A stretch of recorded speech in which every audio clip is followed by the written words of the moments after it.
Welcome to the Vertex podcast. I'm your host, Yo-Yo Cam. I'm an artist and designer based in Stone Mountain, Georgia. My work covers anything from design and video games to murals across the globe. I'm sitting down with creative professionals of all types each week to get more into the human side behind their incredible work. I get into their life stories, I get into their challenges, and I get into what fuels their creative drive in hopes to show you that your journey might be similar and that your dreams might be closer than they appear. Thanks for tuning in. Let's get into it. Welcome to the studio. Yeah, cool. Man, got so much yarn. I know I looked at like most of Joanne's before they had closed down. So shout out to them. Man, I know my grandmother used to sew quite a lot, and she went to Joanne a lot just to get patterns, get fabric. And by the time Joanne's was like closing, she had passed away. But I remember seeing that Joanne's was going out of business and had all those crazy sales. I just couldn't help but think like, man, she would be all up in there.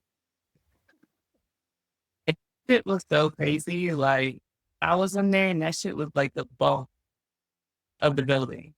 Really? Like really sad to watch. I grew up with Joanne that it started in Ohio. Really? So yeah, For it's based Joanne? out of Ohio. Yeah. Did not know that. Yeah. So that's a history lesson for you. Yeah. When was that? Was that were you were you around when they first opened up? Were you at the first one? I'm not that old. And so we had the first store and I've been there a couple of times. Mm-hmm. It was nice. I liked it. Going there growing up. Mm-hmm. Yeah. Cool. Oh, well, shoot, I'm excited to have you on the show. Thank you for being. Thank you for having me. This is dope. Can you tell us a little bit about what you're painting? So doing this pinata, it's gonna be for living walls. It looks like nothing right now, but it will be something. It's It looks like one of those like the purple dragon fruits. You cut out a piece, like let's see. built like it. Yeah, Living Walls is having their fundraiser. And since, I've done a project with them this year, they wanted me to be a part of it. And I was like, okay, cool. Like, I don't mind, like, doing a mini pinata for them. Yeah. Really, Yeah. really cool. So I got a ton of messages today talking about how excited people were for you to be on the show. And Oh, for people who and then that, yeah, I mean, I'm surprised, but I'm not surprised because after doing some research on you, I found so many articles, so many videos, so many mentions and shout outs, and it showed me just how much work you've done over the years and how much you've been involved in the city and in the community over the years. And so it was like, oh, like I'm not surprised to see that amount of love, you know. So for the people who don't know you, who are you and what do you do and why do you do it?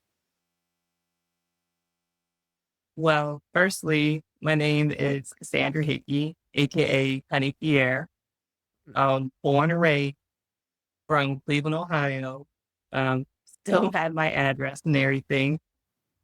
I am a storyteller. I use yarn as my medium and I do it for us.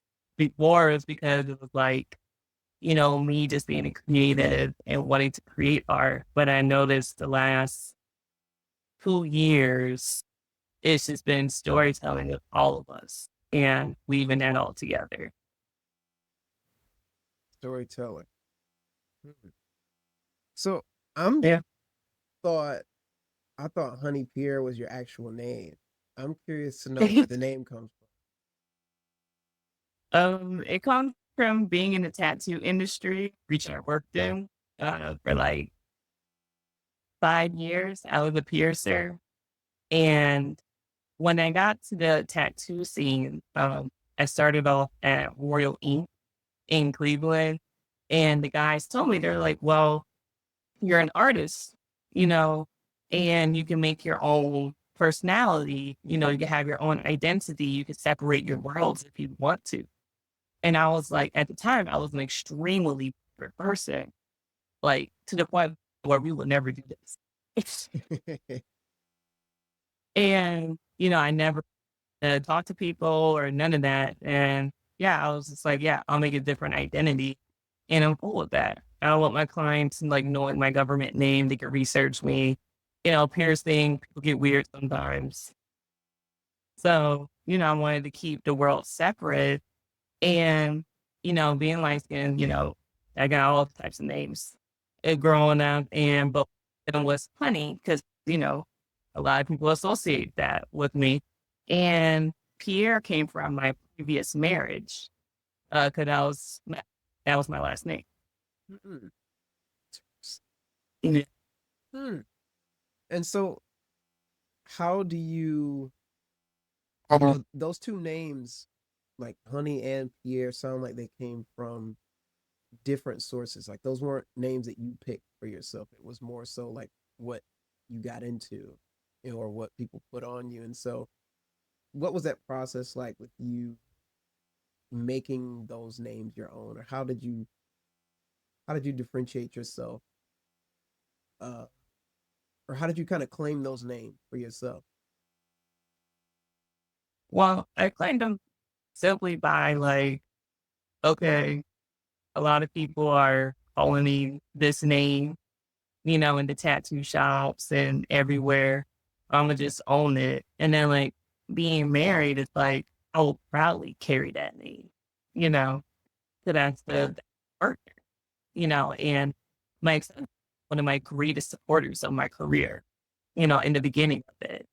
And I will, of course, during our divorce, he didn't want me to keep the last name, but he respected it because it's my stage name. It's like, you're not going to take away my heart, what I've done, build this brand to get to this point.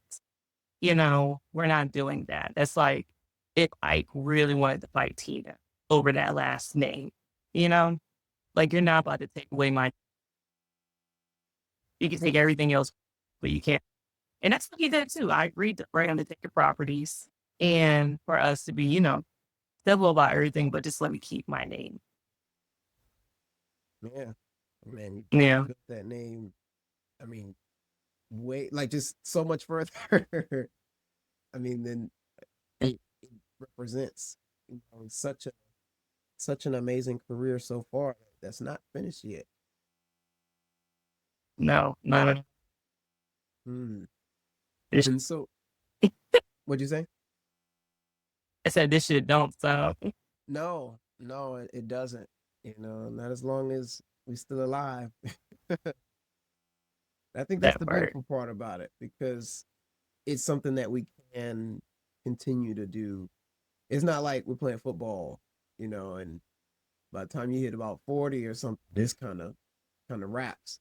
But I mean, we can do this as like seniors, 80 years old and barely moving around. You can still put some paint on the wall or on a canvas or anything. You can do all types of shit with art at any age. Like my mentor is 60 Mhm. and he's still large scale painting and in museums and doing his thing. You know, Yeah. I see that you work a lot in your studio, at least from what it looks like, what you share out to the world. You're in your studio a lot. And I'm curious to know how you keep yourself so studious, especially because it's separated from your house or from where you live. How do you how do you find the consistency in it? Well, one, I pay rent here. So, Gotta that- make use of. Mm, uh, but also, it's kind of like when you're playing sports, because I played sports growing up. And if you want to get better, you got to go to the gym. You got to go to practice. You got to do, you know, all time kind of practice. And my studio is that, you know, even right now, like I'm just working out. I know I'm going to show in the next 2 years because I know when that time comes, people are going to be calling my phone and I want to be ready to just go across the board and not be stressed out and, be disciplined to know like, hey, there might not be an opportunity today, but that shit is definitely coming tomorrow. And it's best to be prepared, sharpening my skills. That's one thing I do every day. I sharpen my skills. Rather I'm in here or at, like, yeah, that's what I got this shit for. That's why I asked to be an artist. That's why I continue to be full time. Because I keep shooting in the gym, even when nobody is looking. mm, mm. There's a couple of things. Yeah. That explanation gave me a couple of questions. I want to know when was when was the first time you asked to be an artist? You mentioned that this is what I asked to be an artist for. When did you say that the first time?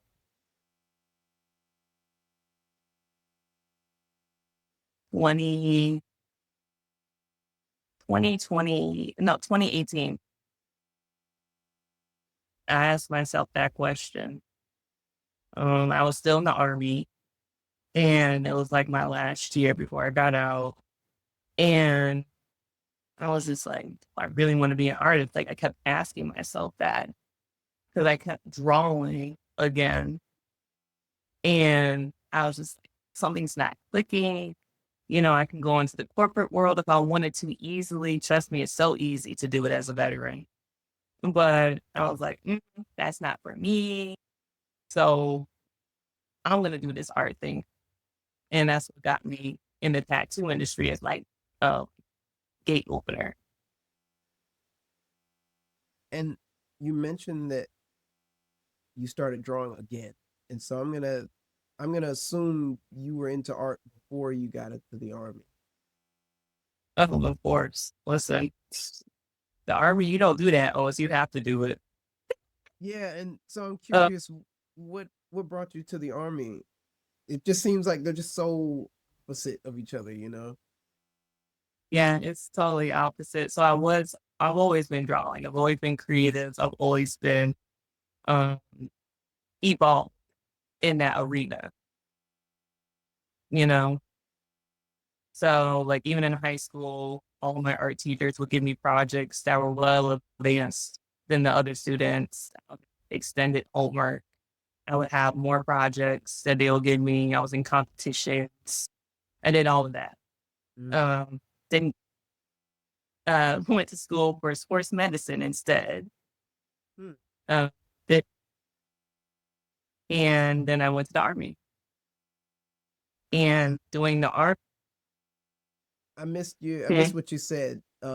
After you said that you went to school for sports medicine and then you said something and then went to the army.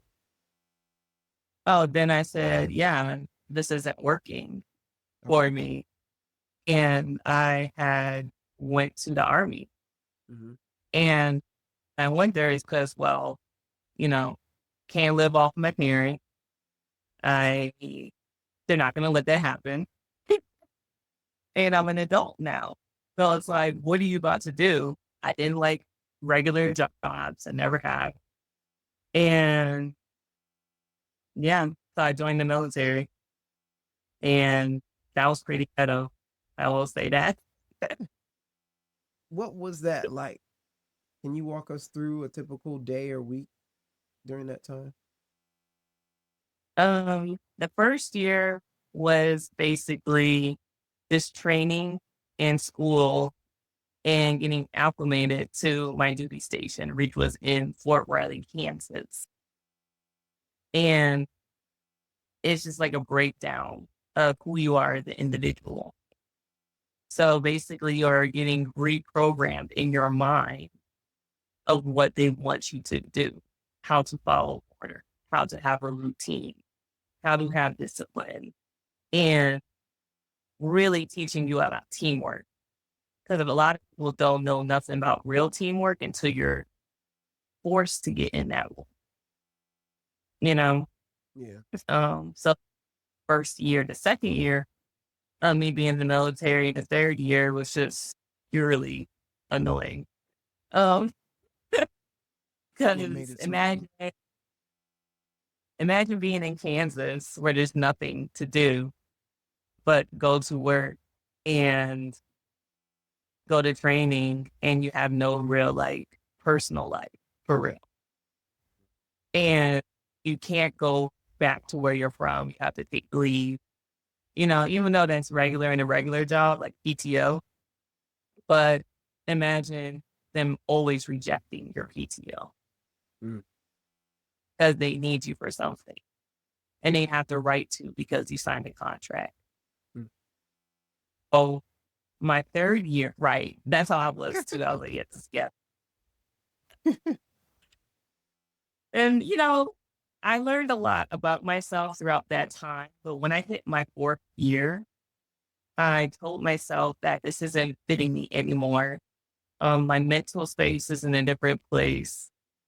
I got the Camaro and the money. We can go. Okay.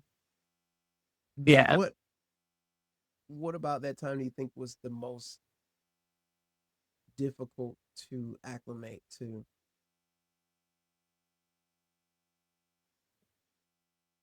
I hate to say it like this, but it really showed me how segregated we really are.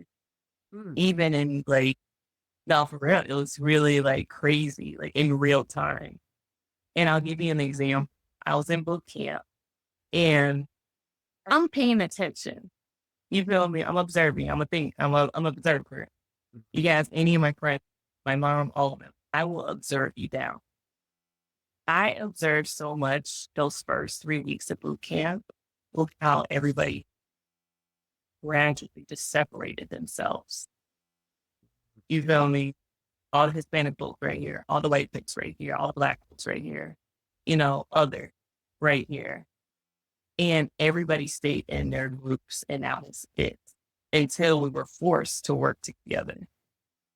And I was just like, easy in real time. Like, even though that's how it is back home, but to see it in real time acting out, it's so crazy to me. yeah. So Yeah. that's one thing I automatically. So the difficulty was in getting to connect with people like outside of your group or kind of cross between the two or what was It was like, it took for week 6 to happen for all of us to come together. And it was because we had to do a training session and we literally had to work together as a group for all of us to get out on, like, shit, I'll say the block, like our own block, you know, like it literally said for week 6 for all of us having to work together in order to get out of that mode. Um, it was just interesting, like to watch all this in real time. And like I had a journal at the time. It's probably still like somewhere in my trunk of stuff. But like I might go back and visit like what was I really thinking during that time. it? Not about it. And so you decided that it wasn't for you. Did you make the decision to pursue artistry before you left, or was it in the leave? Oh no, it was right before I left. I said, fuck it. I'm gonna do this. Mhm. And my husband had agreed with me. He was like, yeah, go do it. He was fully supportive. So I told him, I was like, hey, either you can have a happy wife or a sad wife. Which wife do you want to have? Because if I'm not doing, it's not going to make me happy. And I would rather be happy and going through it financially than being sad and having bread because of the day job. So we picked that. Yeah. Yeah, I think that's the most important part because if it's not making you happy, it doesn't really. I don't think it's worth having, It's not, especially if it's taking a lot from you. If it's taking a lot of your time, energy, it has no place there. not, no. And like, I really feel like if I didn't choose, I don't know where I would be if I didn't choose art. I'm not going to lie to you. No, I really don't. Yeah. So okay, so what was step one then? Like you agreed with your husband, said go for it. You're like, all right, I'm out of here. Now what? Mm. So I went to Cleveland, shout out to my hometown. Uh, the guys took a chance on me and they had me in the tattoo shop. And I'm just learning how to think like an artist. Like, what is in that? Like, they had me drawing a lot every single day because at first it was a tattoo apprenticeship. So they were teaching me how to draw again. They were teaching me how they were teaching me like shading and highlights and the different tones in our skins. Because tattooing, you have to learn that Yeah. when it comes to like color pairing. You know, I learned about patience. I learned about you're gonna fuck up every step of the way, and it's okay as long as you recover. And they taught me that that it's not going to be successful all the time, and that's okay.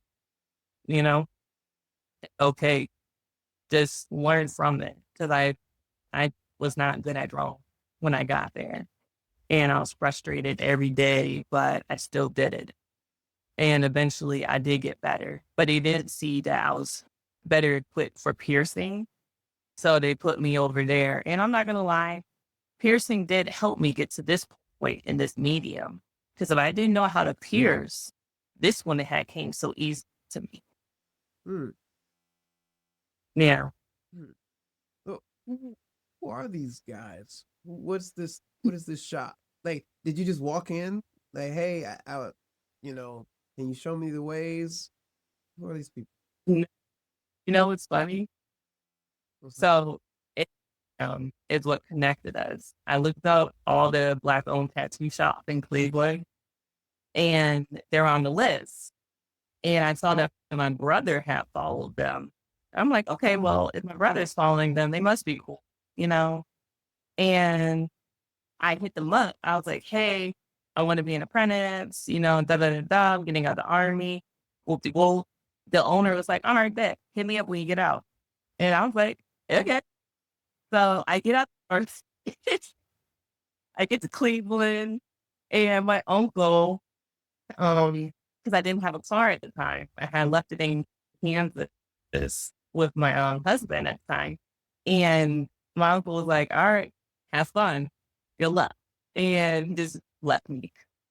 Hmm. I go in there and me and him are chopping it up. He's asking me all types of questions. And like, he was like, I know you're disciplined. You literally just got out the army. I really don't have to ask those questions. I just need to know, do you have the capacity to not be getting paid for a while? Hmm. And I was like, I am. I have the capacity not to get paid. Because, at the time I'm coming out, my husband got me, he already gave me the green light. I had my savings and then I had my family to support me too, because they understood the vision. So, you know, I did a lot of shit for free that first year. And You know, it's my time and not being paid. I think it's not to say that it's recommended. But I think in a lot No. of cases, a lot of people who do big things now and make big money now gone through a time where they did not make anything for their work.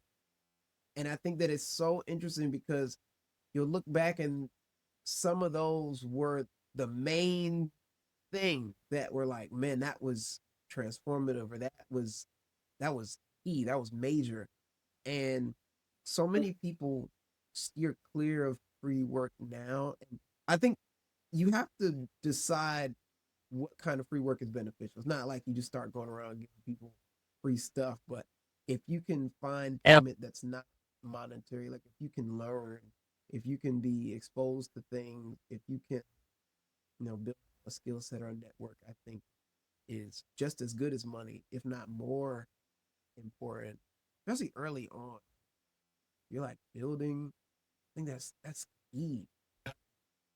And so many people Yeah. are like they steer from it. And what would you say to somebody who's like, you know, just so locked in on like, no, I'm going to get paid. Like I want to be paid for every sweat. I need to be compensated for every minute of time, from day one. You're not gonna get far, um, that far with that mindset. Because even now, I still do free work from time to time, you know? But like in the beginning of your career, you're learning. You're literally experiencing what a career is like. And firsthand, especially people who are giving you the time of day to have that opportunity. And I feel like it comes from just people wanting things fast. They want to be compensated. They want to have all these things right away. And I feel like it's just because of the popcorn culture that we're in right now, where everybody feels like, they need to be compensated for every single word that they're saying, you know, or with the actions that they're doing, or just doing little things like errands or, organizing or something simple like that. Like if I had an intern today who wasn't getting paid, sure they want to be getting paid, but I would be teaching them that they need to know so that when that time comes in their practice, that they can get paid. And then they can pass it on to the next person if they feel like doing the paid forward method. But like it literally does come back. Like doing some free shit ain't nothing. Especially because at the end of the day, you're the creator. Like you are the person who is making all of the stuff. And so if this thing, whatever piece that you made or idea you had, if it gets misrepresented, if it gets stolen, if it gets, if you give it off to somebody for free, you have the power to make something new. You have the power to do something again, like forever. Yeah. Like that's your ability as the creator. I think um, being able to separate yourself from the work in that way is pretty important too. Yeah. Like my mentor, he gave me one of the greatest lessons I could have ever learned early in our mentorship program we were in. And he had a situation with a business partner. They screwed him over millions, like a few mil. And he lost the rights to his own art. And when I told him, yo, art got you into this, I can get you out. And I've always carried that quote with me, even when times were hard. And I'm like, yo, art got me into this. I can get out with some more art. And it has every single time, like time and time again. And like even this year, I had a moment like that. And I was like, yo, no, art gonna get me out of this. I have no worries, and it did. And I got paid. And cool. Man, that's such a real quote too. I really like that. I'm gonna steal that. Or That spread the spread the word. Okay, so Okay. can you um keep us going on your story? So you learned basically art fundamentals from the guys at the tattoo shop, and then you moved into piercing. And so Yes. how was that, like, to be able, I mean, you train so much in art fundamentals and then you go into piercing, and then, you know, what was piercing like, and how long did that last?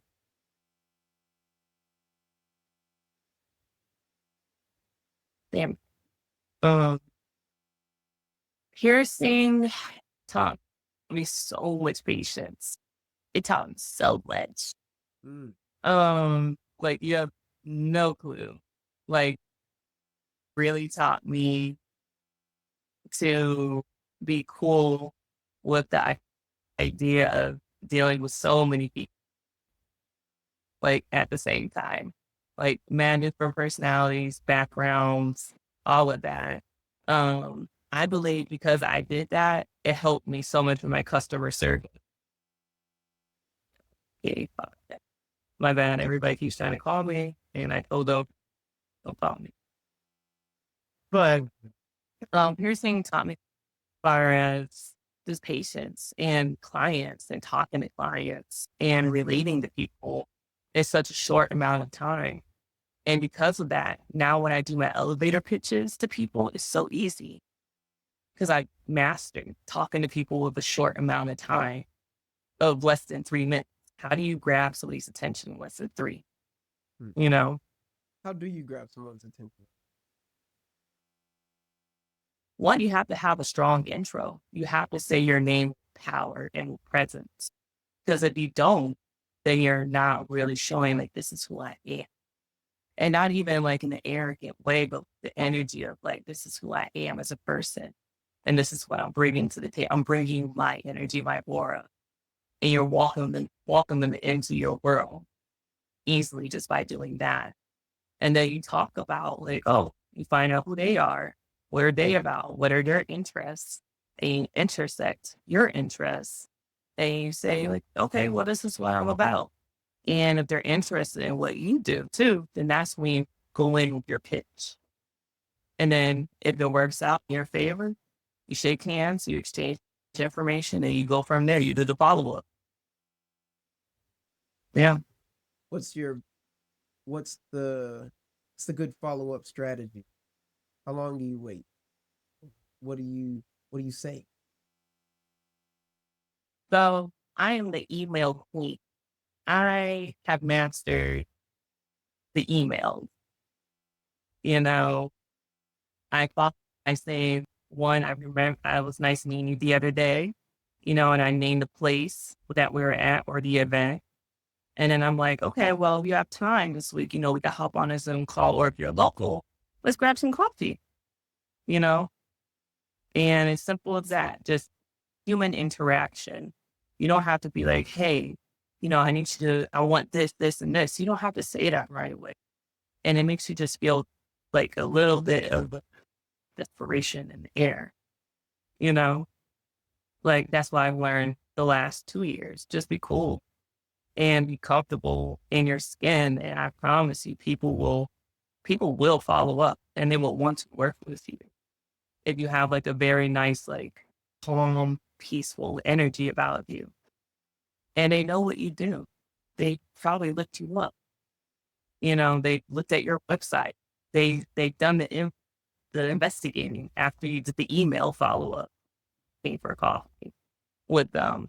So it's like even during that intimate time of having coffee together, you could just talk about life and like interests and like what is it like with their jobs, or if they're in corporate, or with a brand that you like, figuring out what does that company need. And once you figure that out, you can find the value in what you can bring to them. And it can work out perfectly. I've done that successfully the last 2, 3 years, you know, just figuring out like the little things like that. Yeah. It's often the little things that kind of get to they get you to that point of success. Like a lot of people will get close, and they'll be like right at the edge of something and just don't know what it is that's like messing them up. And so I think Mm. that's past because there's people who will know, like, yeah, just go and like talk to them. But then they're like, okay, well, what do I say? Or like, how do I carry myself? Or okay, just follow up with them. It's like, huh? You just be a human. You just talk to them, you know? Yeah, I think You know, it's I'm like, what do you say? I said, you just be human. You just talk to them. It's like a regular day conversation. Yeah. I want to know, is this something that you often experience as well? I call it finding a flank, where when you're when you're trying to connect with somebody who is really skilled or really well known in a particular field. Say you've got a world class chef and you want to get to know this chef. A lot of people think, let me go up and start talking about food and cooking and all that. And the second you run up to that chef and start talking about food, he's already like, oh my, on to like he's already putting you in a category subconsciously, even if you don't even realize it. But then like you might go up to this chef and talk about tennis or something. And then you didn't even Mhm. realize with that you got a lucky hit, and that was like his afternoon hobby all his childhood.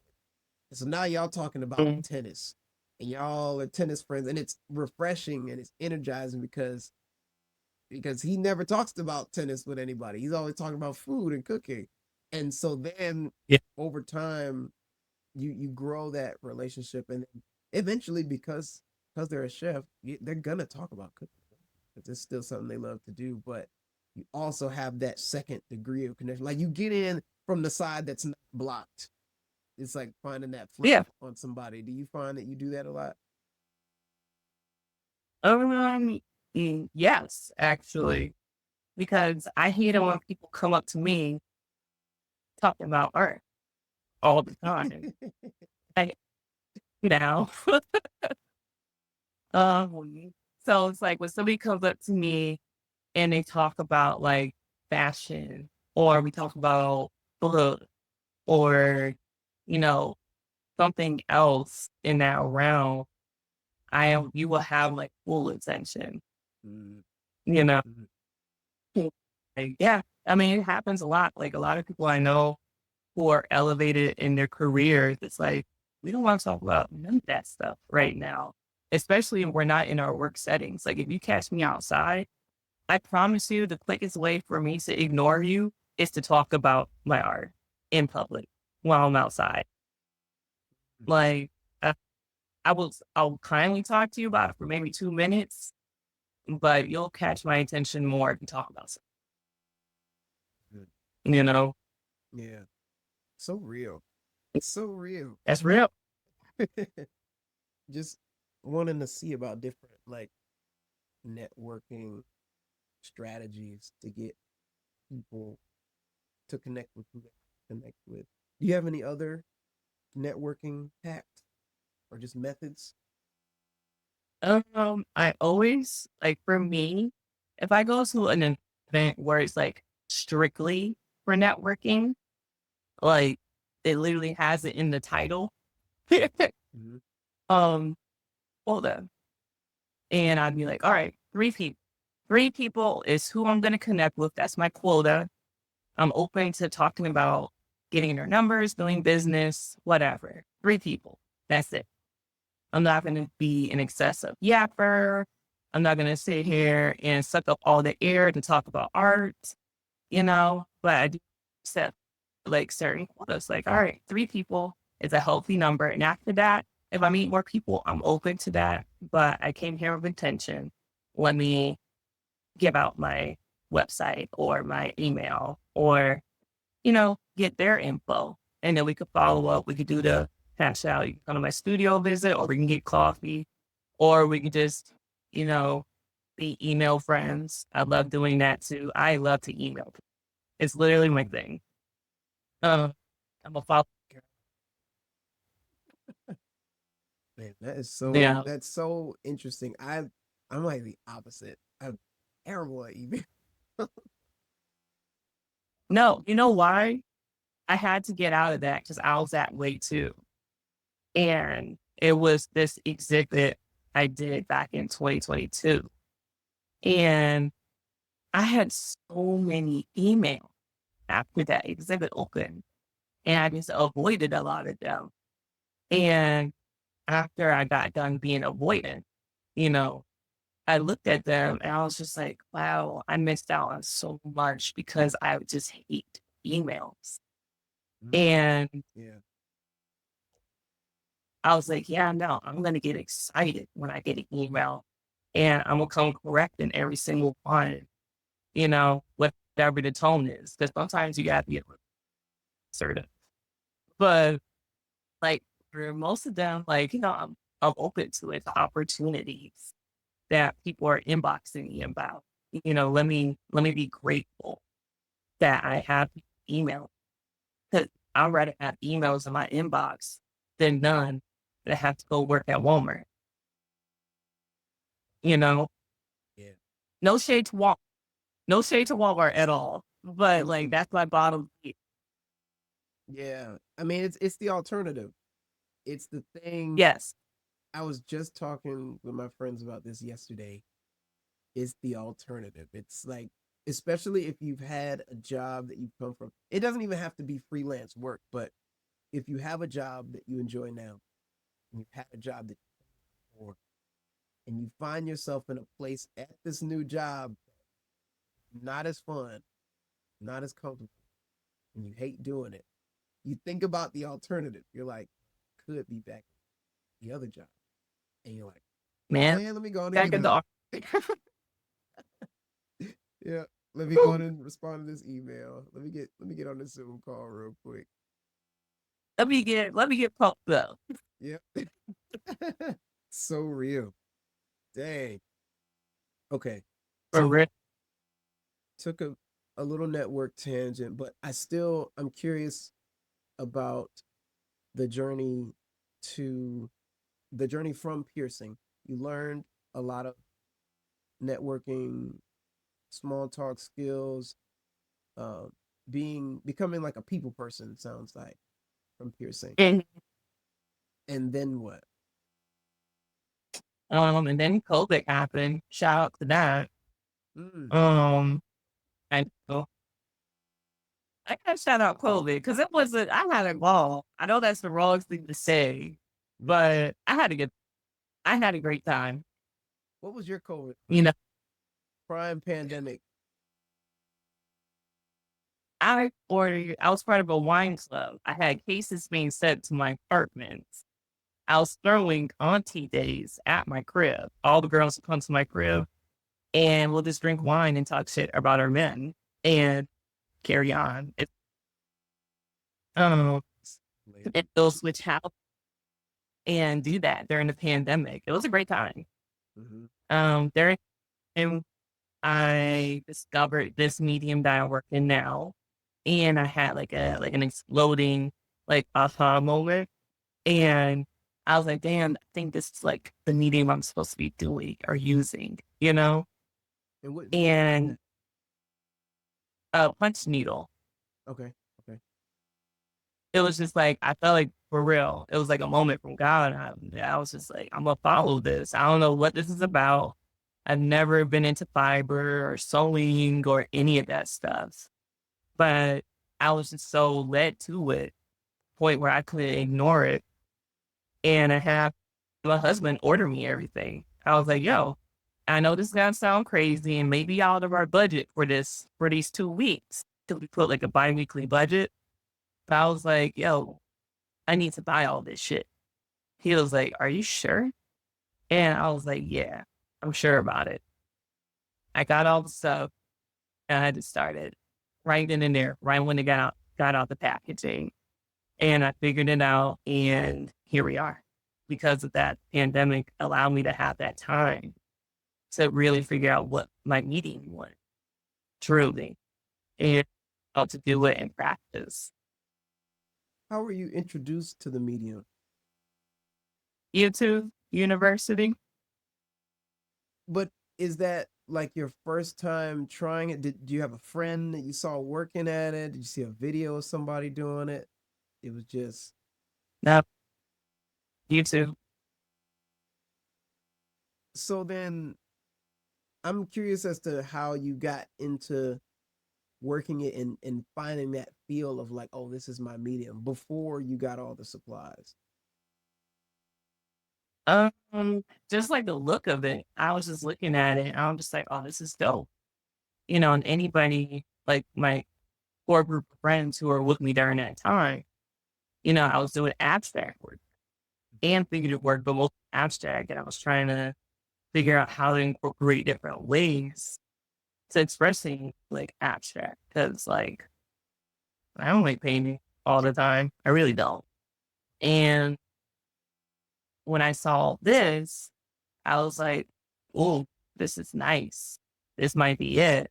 And when I finally got the sets and started practicing, I was like, yeah, this is it, y'all. uh, and it was cool. Like I actually enjoyed it. And I don't know, I just stuck with it. And then once I figured out the element of making it into fine art is when I really hit the ground running, and that wasn't until like the end of 2021. Yeah. So okay, so whenever the pandemic happened, it was like peace out to the tattoo shop. It was just over. No, it wasn't. So I was still working there. Hmm. Uh, I had stopped working at City of Ink probably because I came down here. And then I worked at City of Ink for a little while, for like 3 years. Hmm. And the last year of me working there, well, 2 years I worked there, I was like, all right, time to go. I still wasn't ready to let go of piercing for financial reasons. It was it was very nice back then, getting paid for piercing. Hmm. Not gonna lie. One young. Some A couple of minutes, I think it would take to pierce someone. and you make $100 right there. Yeah, that's small. Mm. That's That's small. yeah. So it was good money. I tell you this. I because you get Um through like a bunch of people in a day. It's not like a tattoo where it's taking like hours and hours. You're just like, boom. just that's cool. It was great. I'm telling you. Um, but I had opened up my tattoo piercing studio with a friend of mine, and it gave me more freedom to focus on my art because working in the tattoo shop, I had to be at the shop all day. Working at the studio, I can make my own hours and set my client up for certain time slots, and they just book, just like that. And during that time, I got to spend more time in my really creepy studio. My first creepy studio ever. Um, I found it on Craigslist. It was in this huge warehouse in East Point, and it looks like somebody died there because it was just so. It's really creepy looking. Once you go in there and everything, but I found the studio there, and I was in a piercing studio to that studio and worked there for hours and hours and hours throughout the nights, every day after piercing.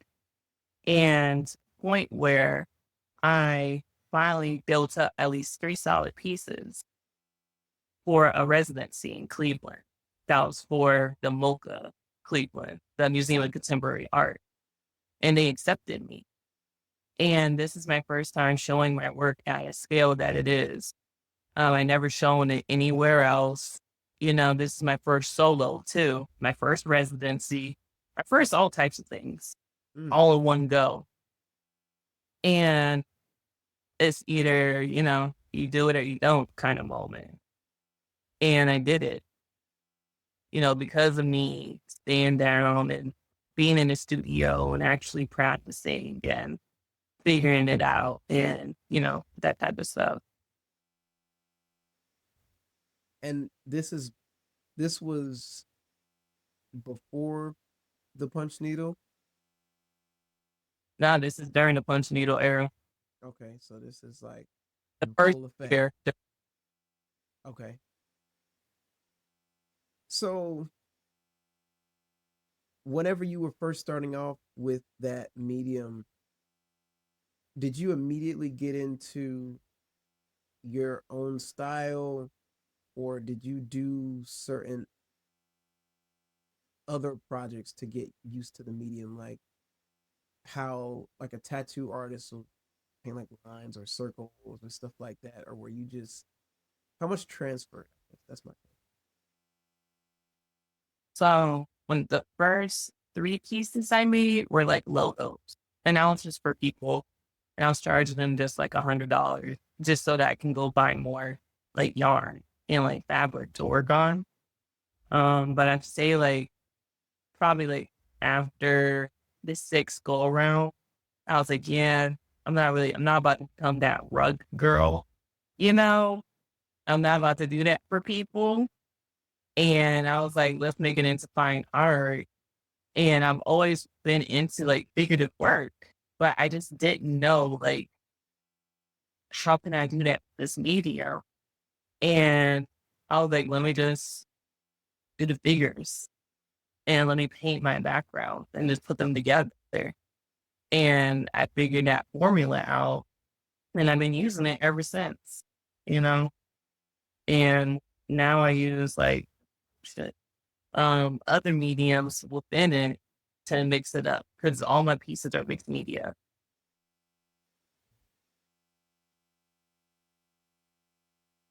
and I noticed that the figures in your painting, they all have blue skin, and I'm curious to Mhm. know if there is an intention or a message behind that.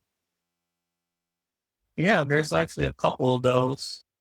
So, look, the reason why I choose blue yarn is because one, when I was going into these craft stores like Jillian's, Michael's, Hobby Lobby, their selection of brown yarn is horrible.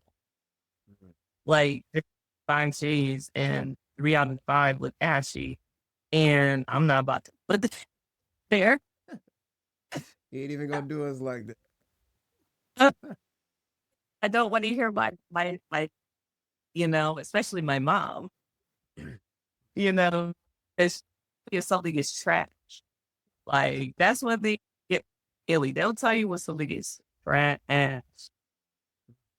So I wasn't gonna do that. So that was one reason because of the lack of supply. That's but the other reason is because of going against these really ugly microaggressions and these they get kind of comments saying that your skin is so black it's blue. Why not Mm. turn those things something beautiful that nobody can deny, you know? Yeah, So I wanted to use those statements against people, give them to us. so Yeah. cool. Hitting him with like that first. Of the verse. Yeah. But Like, and then I also I also heard from you and from the research that you are a storyteller and that you're building worlds with your artwork. What mhm. worlds are you building? My world, well, my world in different bodies of work. That's what I mean by because it's like every body of work is like an album to me. You know, it's like, what stories am I telling in this one? What do I want the feelings to be like? What is the overall like message or takeaway I want people to have? Like my last body of work was about mental health and our communities. And what did that really look like for us as a whole the last 5 years? And it had a lot of people thinking, like in good ways, bad ways, confused. Because some people think that they're progressing mentally when actually they're just being stagnant and avoiding that work. And I feel like that body of work allowed people to have an open dialogue with themselves and their families and their friends and their loved ones. It gave the time for people to connect and ask those questions, like, are you actually good? Inside and out. Are you just saying you're okay just to get me away from asking questions? You know, and like my next body of work, I wanted to reflect what that is rest really look like for us now in our view of it and how important it really is, internally, externally to our partners, to our families, to our communities for us to show up the way that we need to, you know. Then like every body of work, like all my worlds, like they're just different bodies of work I'm working on. Like I'm working on 3 bodies of work right now. It's a little exhausting because there's so many emotions because it's not my stories, it's everybody else's. I'm talking to people. Like for my last body of work, I talked to therapists. I talked to people who work in different support groups. I talked to random people about their experiences the last 5 years. I've interviewed people. I've had my muses tell me their stories, for this where it's like I'm having people telling me, hey, they think rest is deserved or earned. And the answers have been why, you know, and I've been telling people like, yo, rest is deserved for everybody. Like you don't have to earn it at all. It's literally just for you. You don't have to perform for anybody else. You can literally cut off stuff at any time for yourself. But we choose not to because we feel like we have to keep going. Yeah, and that's kind of the culture that we've been raised up on too. It's like But having to go out it's and so nasty. eat, earn your dinner, earn your rest. You know, you don't work, you don't eat. That's that's an old Southern thing. Yeah. We have to work for basic needs. I know. It's so disgusting. Yeah, ghetto. Ghetto. It's ghetto. Capital G. So since doing this podcast, I have gotten to learn a bunch of anecdotes and tips and tricks and knowledge from all these different creatives. And I learned the way that I move now whenever I'm creating, hear like almost like whispers of conversations that I've had before as I'm working. Yeah. And you just mentioned that you spoke to or that you speak to a lot of people in the process of creating bodies of work. And I'm curious to know, are there any things that are very noteworthy or still echo loudly in your head from conversations you like while working on a project? I feel like this past body of work, because it was just so intimate with so many different people in their lives, that it was literally me invading people's personal lives, like asking them like real question, like artists talking about their artist depression and talking about losing your loved ones and what is it like to lose yourself and your love for yourself. And it was just a lot of personal stories that I got to touch on. And when it comes to doing that, it's just you have to be an open book. And also brought in stories from me that I realized that I bury, in my experiences. Like during COVID, I was in the process of a divorce. And I just, you know, it is what it is in that moment. But I marched through it and literally numbed myself out because of different stuff going on in life and work and my feelings not really being acknowledged. And talking to these people, we realized that, like, yo, you gotta take some time for yourself. And even in the parts where you think you're okay, you're really not, you know? You gotta take that time to reflect. And that's what a lot of these people have taught me during this last round of interviewing. And even the strangers, like the conversations I've had with them and people just being vulnerable with me, and I felt like they were able to be so vulnerable because I was telling like, yo, this is a safe space and we can share it with one another. You tell me your experiences and I promise you, I'm going to try to do the best of my ability as an artist to tell your story right, you know, because it's not mine. Yeah. And it might help somebody else, and it did. A lot of the work, like so many people, like even who went to the exhibit didn't talk to me when they got in the gallery. Nobody talked to me in my eyes. Mm, But I'll just afterwards, people were like, yo, I went home and I cried, mm, because I was, oh, I smile and act like this person to other people, but I'm really worried.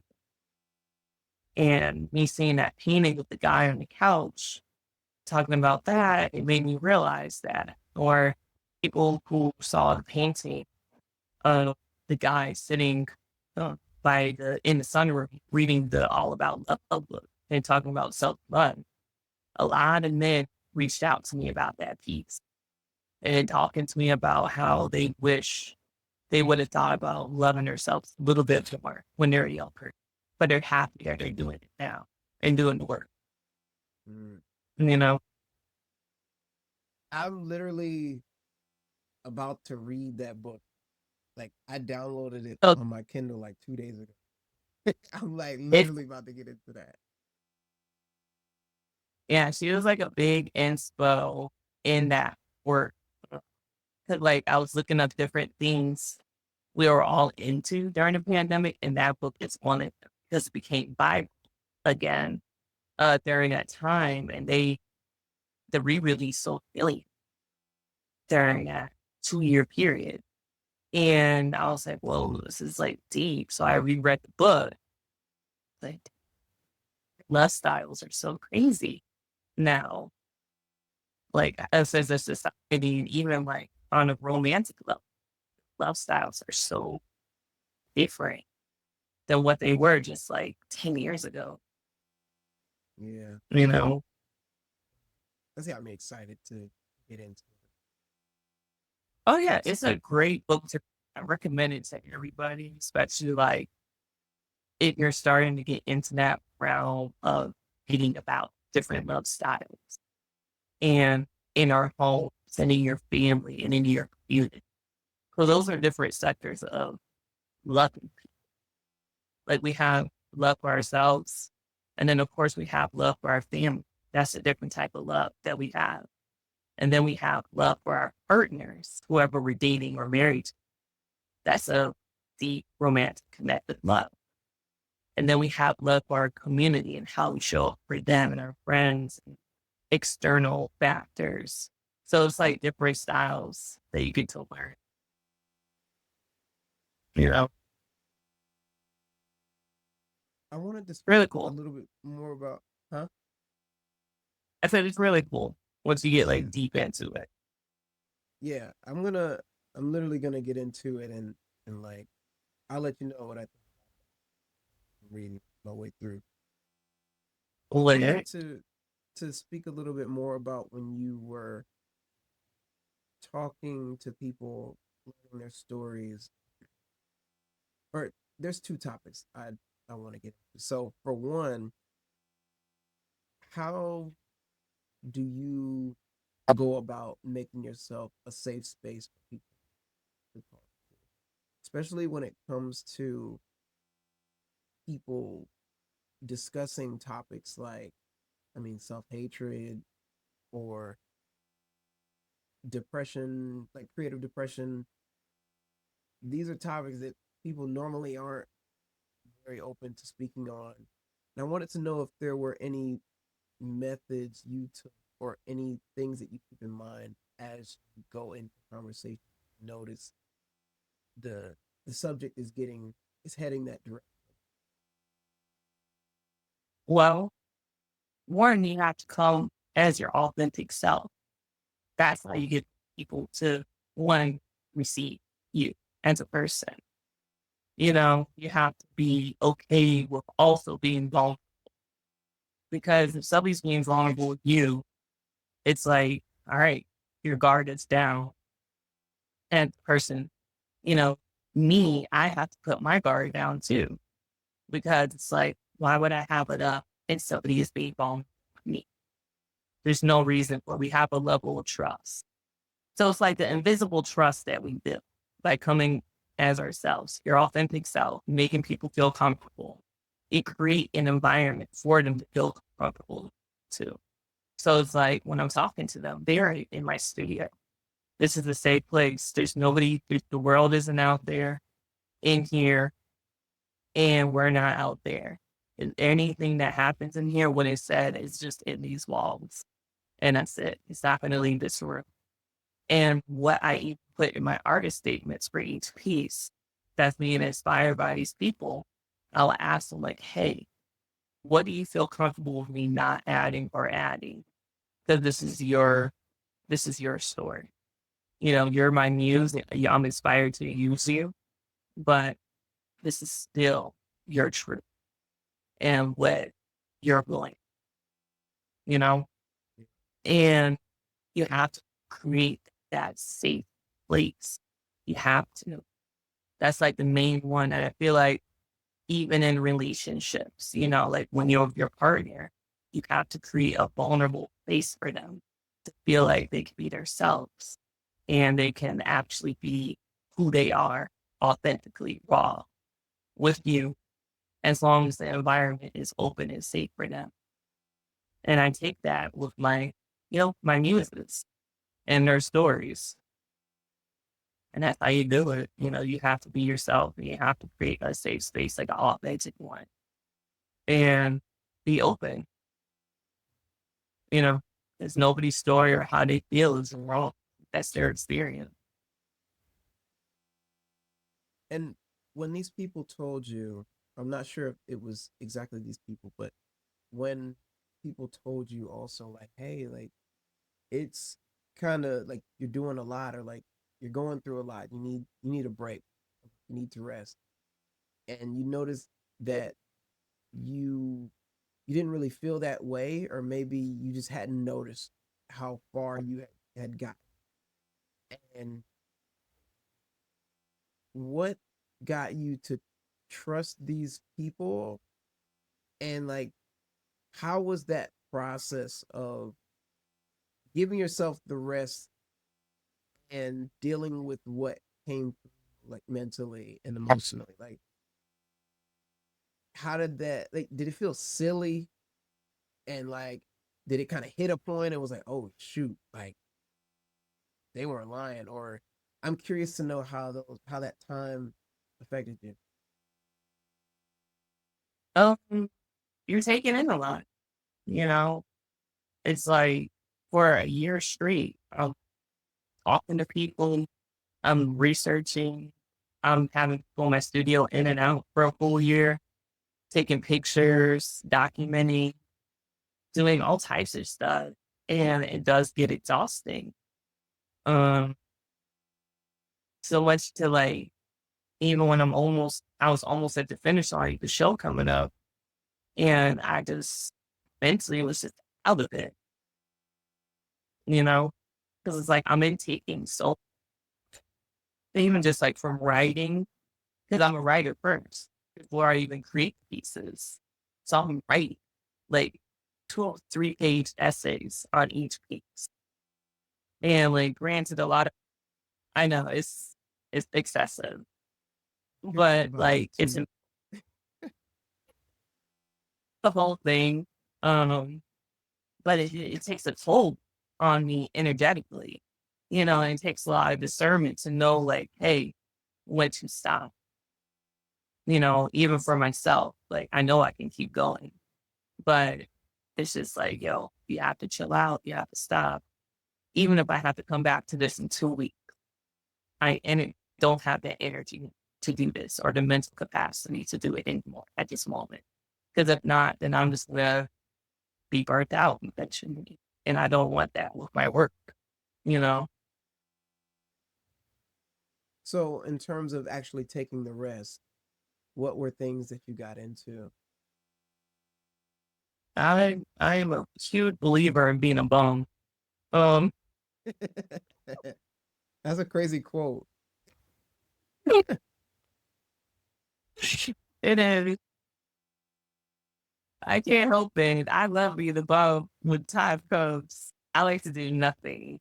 I will literally lay in bed till like noon and not have a single care in the world and go on TikTok and laugh and go get some little tart or something and just chill and not care.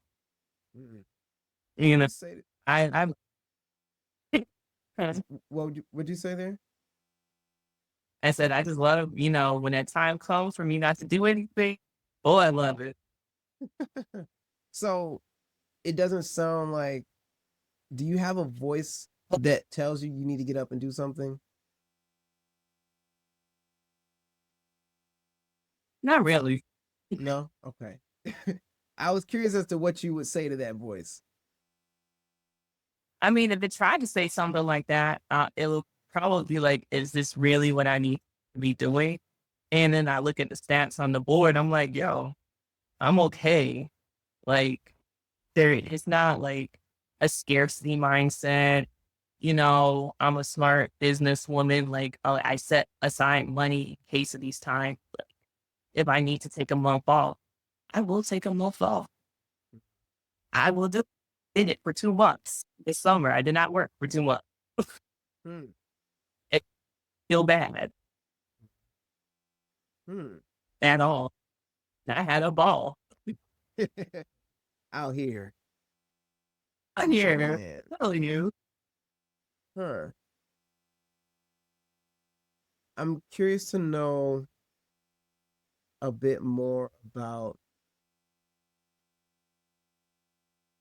for one, how you were able to get your craft into so many different places. Because there there was so much that I saw you were mentioned in. And for you to have just gotten started in 2018, I In mean, that's not 20, 2021. 2021 for my medium. Okay. And so even shorter of a time for it to be 4 years, you've gotten you've gotten everywhere. Well, you've gotten to a lot of places. And there's people who have been out here twice as long and haven't covered half as much ground. And I'm curious to know what what are you doing that other people aren't? Well, I have a very strong faith of a mustard seed belief. Like I be putting faith in everything. Um, and my follow-up game is I feel like is what brings me to the table every single time. Like I would get rejected. I've gotten so many no's. Cam, like the no's list is super strong. I've gotten so many no's last 4 years. It's crazy. But when I follow up these no's and I show them like, yo, this is what I'm doing. This is who I am as a person, and as an artist and as a creator and as a contributor to like this industry. And this is what I want to bring to you. A lot of them respect the fact that I even come back, Hmm. to be honest. They respect it. And I even have a story recently, and this is my follow-up game coming back strong. This gallery, I found out about them last year. They're in New York City. The gallery is named Tanya Whittemere. very great gallery. I put on my lips, I was like, yo, I'm gonna work with these motherfuckers. In the next year, I'm gonna do it. I was up for a group exhibition last October, but the curator dropped the ball. And granted, I was kind of happy she dropped the ball because I wasn't ready for real. The work I was going to send them was not the work I sent them today. But like, I was still going to be like, ha, ha, ha. They were still interested in me, but I didn't come fully ready. So I followed up with them at the top of the year. January is when I did my follow up. I put out all the galleries, all the curators, all of the businesses, all of my network that I've worked with the last 3 years since I started using Punch Needle, people who have I worked with. And they hit me back. And I was like, yo, like I really want to work with you guys this year, group exhibit, whatever capacity you have. Because I see that now they're in Expo Chicago. I see they're in Miami Art Basel in the Scope Art Fair. I see that they're doing their thing in the Hamptons. I see they're, going everywhere. And I'm like, yo, this is a collective I can rock. We get on a Zoom studio visit. We talk and we shooting shit. And they're like, all right, we're going to rock with you. I was like, okay, bet. They send me an email that following week inviting me to be a part of the group exhibit that's on right now at their gallery. And they flew down from New York for one day, not even the whole day, for like 10 hours. They come check out my meet in person.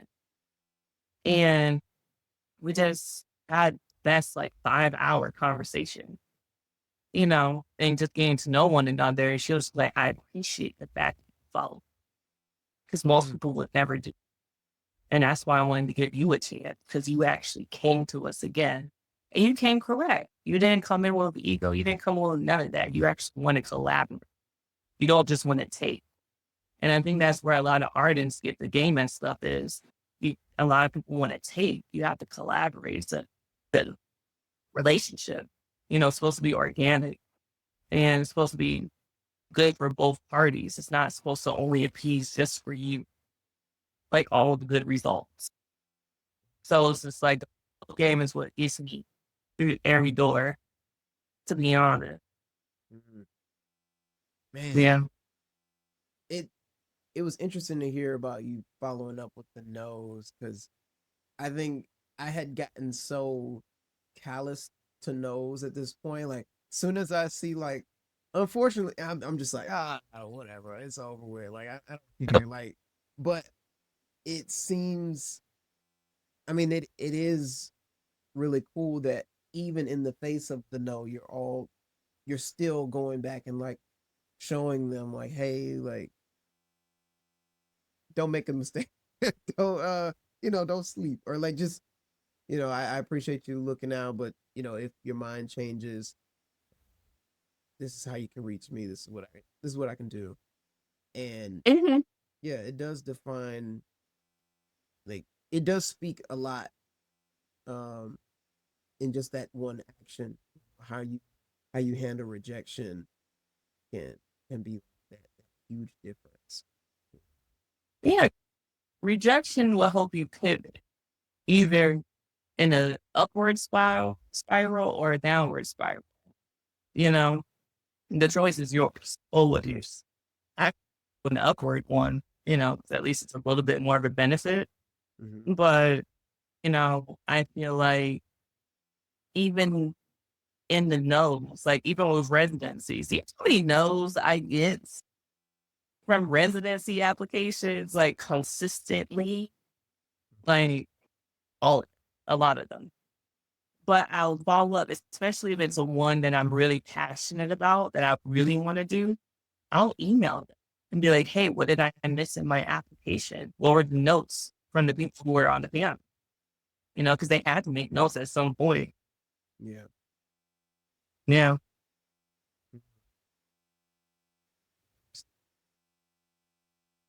Rations. Yeah, I mean, and I think that that's something that a lot of people miss out on too, because they can just they can be really painful sometimes. Like if, especially if the application is it asks for a lot, or if it's paid, or you got to give all kind of stuff. Like you need 10 work samples, you need a resume, you need a letter, you need a thing, blood sample, you need just everything, and just for them to be like, we're good. Oh, and trust me, I really do feel some type of way when I have to pay for an application. I'm not gonna lie, like I really do feel it because it's like I paid for this and I don't get it. What? That's crazy. I didn't even make it to as a finalist. That's crazier. Yeah. So yeah, I be feeling some type of way. I'm not gonna lie, but But what? I get over it. Yeah, because at the end of the day, it's like all we can do is press forward. And Hmm. and they got it here. Yeah, it sounds like the message that you got from the guys at the tattoo shop. Like you gotta be okay with it not being successful. You know, being able to do it anyway. Because you have Mm. to. I mean, I learned that when I was in the army too. Yeah. It's just like you have to be comfortable with rejection and not getting your way and not being successful in everything. Like I feel like we are in a very entitled movement right now in this generation where everybody feels like they automatically have to get something. And by no means am I agreeing with the boomer generation who you have to work hard for everything, like every single last thing. But I feel like it's just a lot of entitlement, like, and you have to follow up and you have to see like, where did you miss the mark? It might be your work. You might have to fix something, your resume, something in there obviously wasn't hitting. Yeah. Yeah. It's Yeah. such a and I think what I think it comes from too. I think that it's like I wonder if it's a blurring of lines between what people feel like they deserve versus what they don't actually inherently deserve. So we just spoke earlier about how rest is deserved. You have to earn rest. You can, you Yeah. got that already. But then some people will take that same sentiment and put it on everything. And like, I deserve this opportunity, inherently. And it's like, not exactly, you know? And um it's interesting when people kind of confuse those two. And I don't know for sure if that's exactly what's going on, but it just seems like maybe that's kind of what here. It's like they're expecting it all to just come to them just because, or if they have to work for it, it shouldn't be that hard. Mhm. Yeah. And I I wonder if agree it comes from with like the I wonder if it comes from like the reels, because they see people do stuff so quickly. Within Yes. 45 seconds, the person went from blank canvas to finished piece, or, you know, they show you a 1 minute montage of them going from, you know, really big and fat to like swole, muscular, chiseled body. And it's like they expect it to be quick, subconsciously even. Yeah, no, it's definitely that. It's the social media.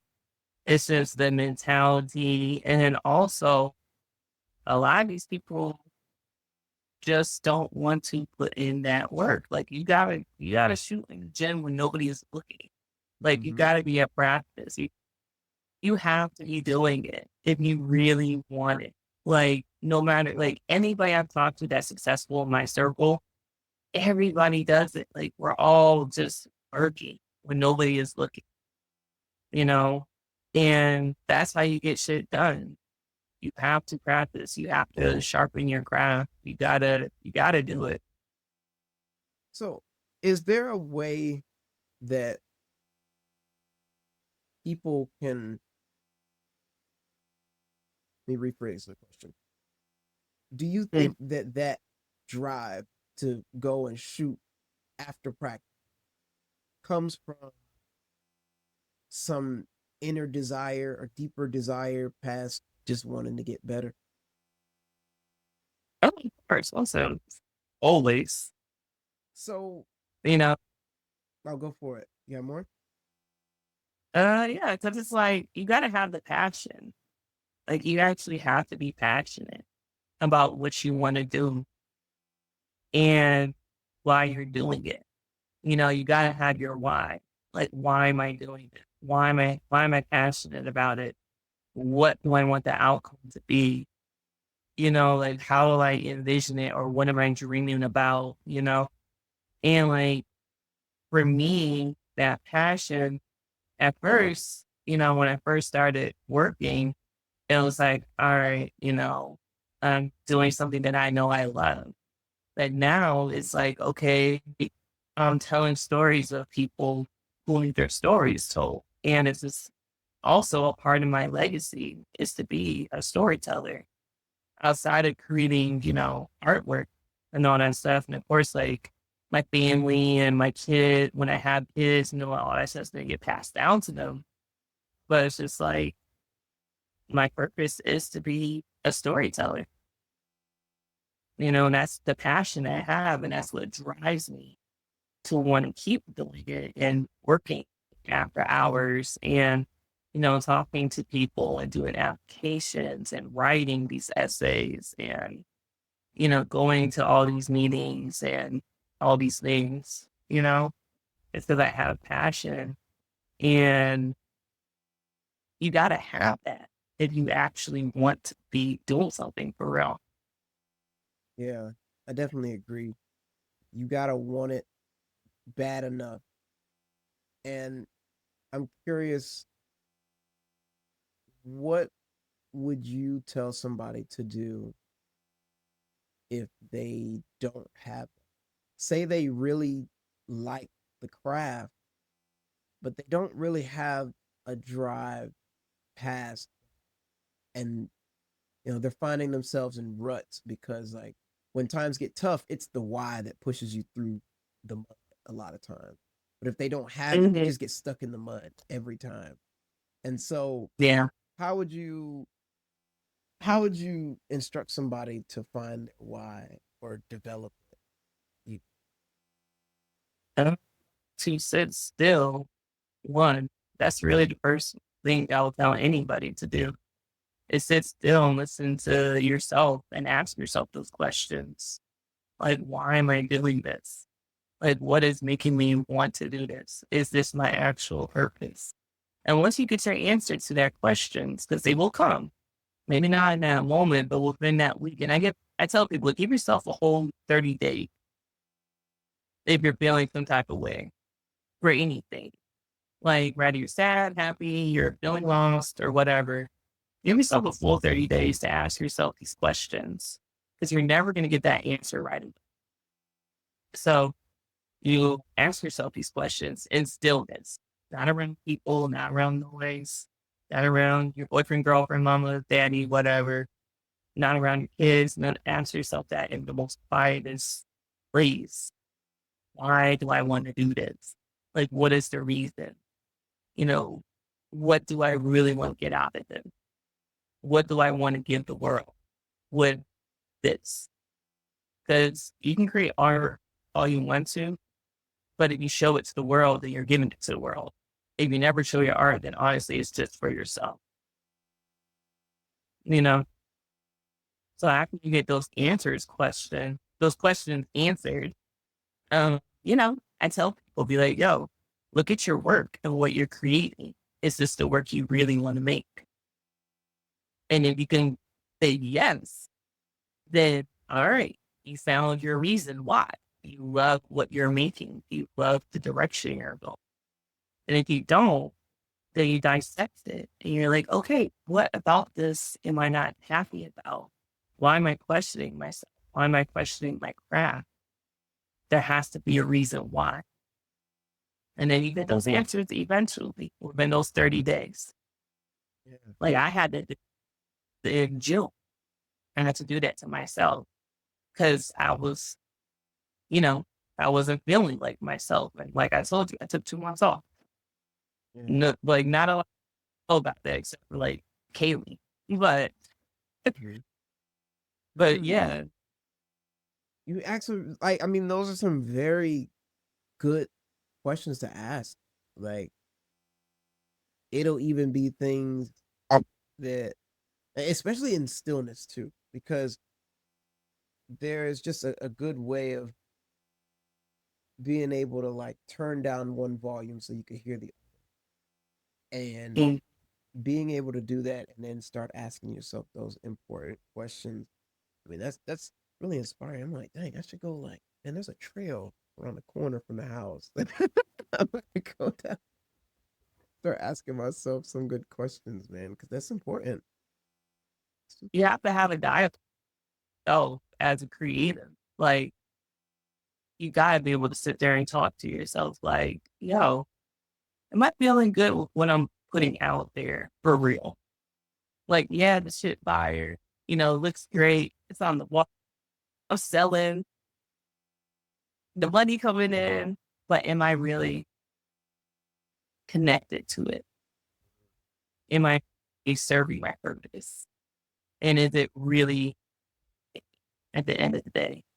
Yeah, man, I had a whole moment like that, probably like a year and a half ago, where Mhm. I was making I was making so much work out of like spite.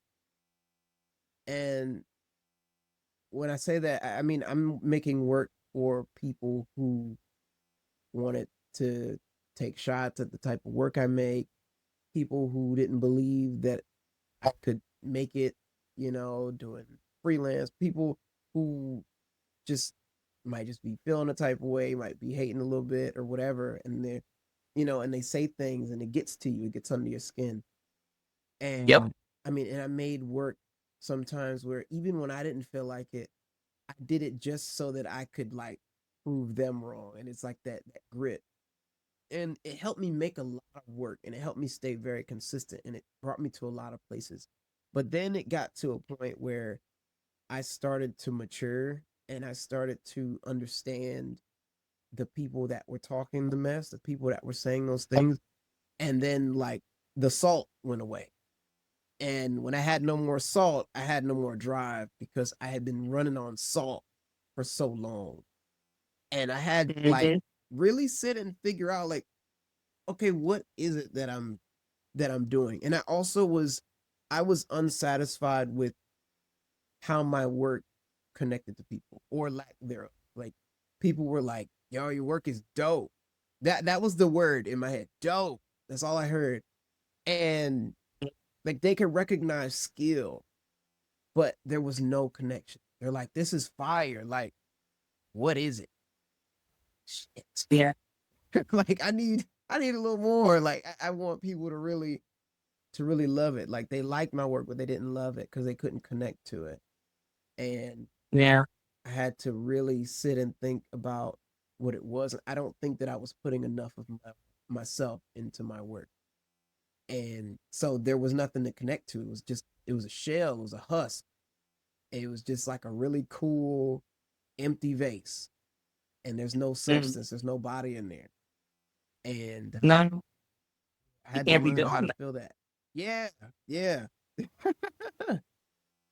had to figure that out. And it took a couple of months to really like sit and think because I'm like, okay, well then, well shoot, what do I do? Because and I noticed that it was that I was cutting off for myself. I didn't even know what it was. It's not like I was hiding it. I didn't even know.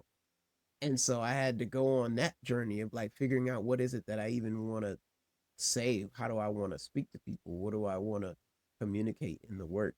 And, you know, it's funny that I used to make a lot of work before and none of the stuff would really sell. No matter how cool it was, the stuff really wouldn't sell. And then after I started making those changes, I think only one piece hasn't sold in like maybe 8 or 9 different pieces. Like, That's so interesting. Stuff that I would have never thought. I'm like, this doesn't even look that cool.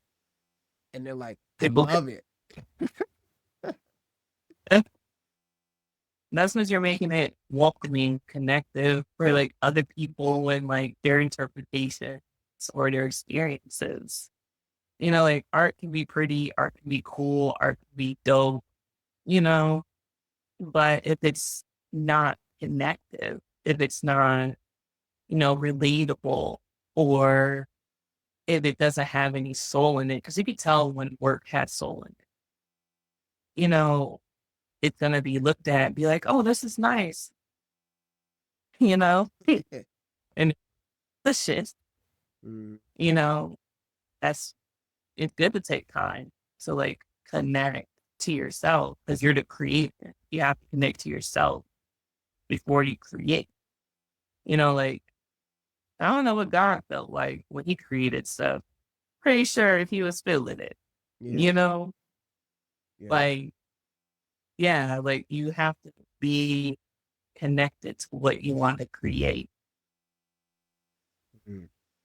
Yeah, I there was a lesson from my very first college professor, and I don't even think it was his words. I think he was quoting somebody where he spoke about how art, the things that you feel and think as you create are stored in the marks that you make on that piece. And so, and you can see it. You can literally see it when you're, especially for like a canvas piece, or if you look at a wall or something and you go up to it, you could see if somebody was moving fast, if somebody took their time, if somebody was like heavy handed, or it's so interesting to see. And then you can start like making your own interpretations from it. But especially if you speak to the artist about what they did and why they did it, like you can see all of usually what they explained in the piece. And like I was really upset whenever I made this piece, and I was just like throwing stuff around, and like you can see it. And I think that's so cool to be able to do, because then it's like if everything is stored, then I just have to be mindful of what I'm putting into these marks. No, you have to. It's literally like an extension of you. Mm. Hmm. Mhm. Man. So to that, um, back to the research I was doing on you, there were so many articles, so many, so many videos, and you spoke sometimes about whole shows. You spoke sometimes about just like your upbringing. Are there any things that you wish people would ask you? What have you not gotten to talk about in all these different articles? Because they're all like so heavily work focused, like I expect work questions, you know, like I really do. But I wish like people would actually get to know me um as a person outside of my artwork. But then again, I have to remember that I like keep those two worlds separate. Mhm. um and keep those special parts of me just for like my family and my friends and like my community who can actually be engaged with me in real time. Would I like pro public to know about what my favorite color is or what my favorite dessert is? Hell yeah. I might be getting more gifts if I did that. But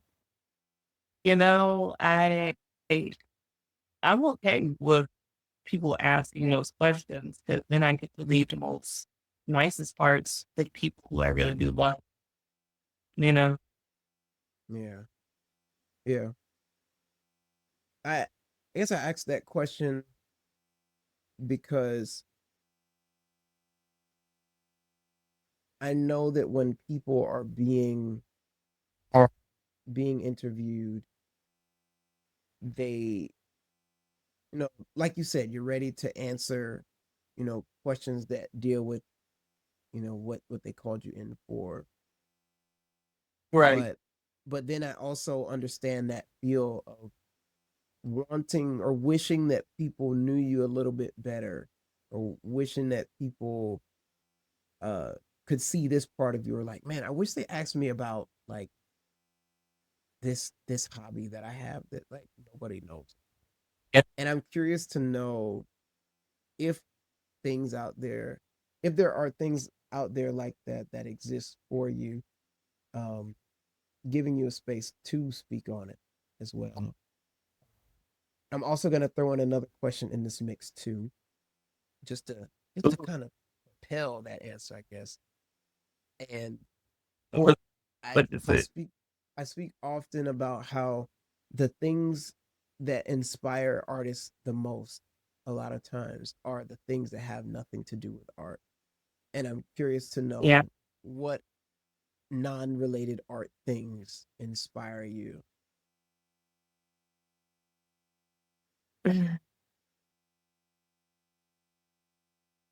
I like know people too.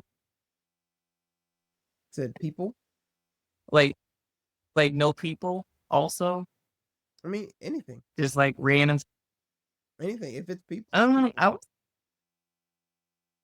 Yeah, I would say like my relationships with like my friends and like just strangers, just watching people inspire my work. It's really weird. I know. I'm an observer, so it's like observing other people or just like reading or any of that type of stuff. It inspires me a lot.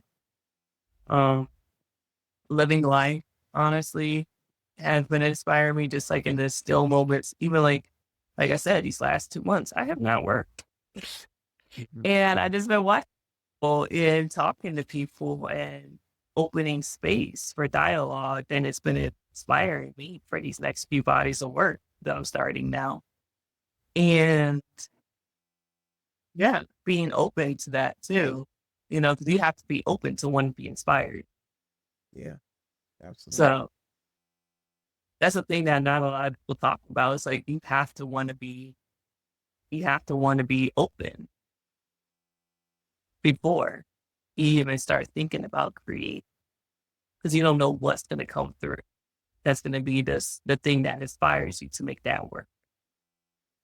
And that's me once of just like hearing and finding myself again and taking time off and actually living life and being with my family, going to Cleveland, going to New York, going to all these different places, I've been inspired by so many people and hearing them like what their life is like and what they're feeling and what they've been reading and what's type of cinema have they been digesting and you know how all those type of things in life. And What about learning about the people around you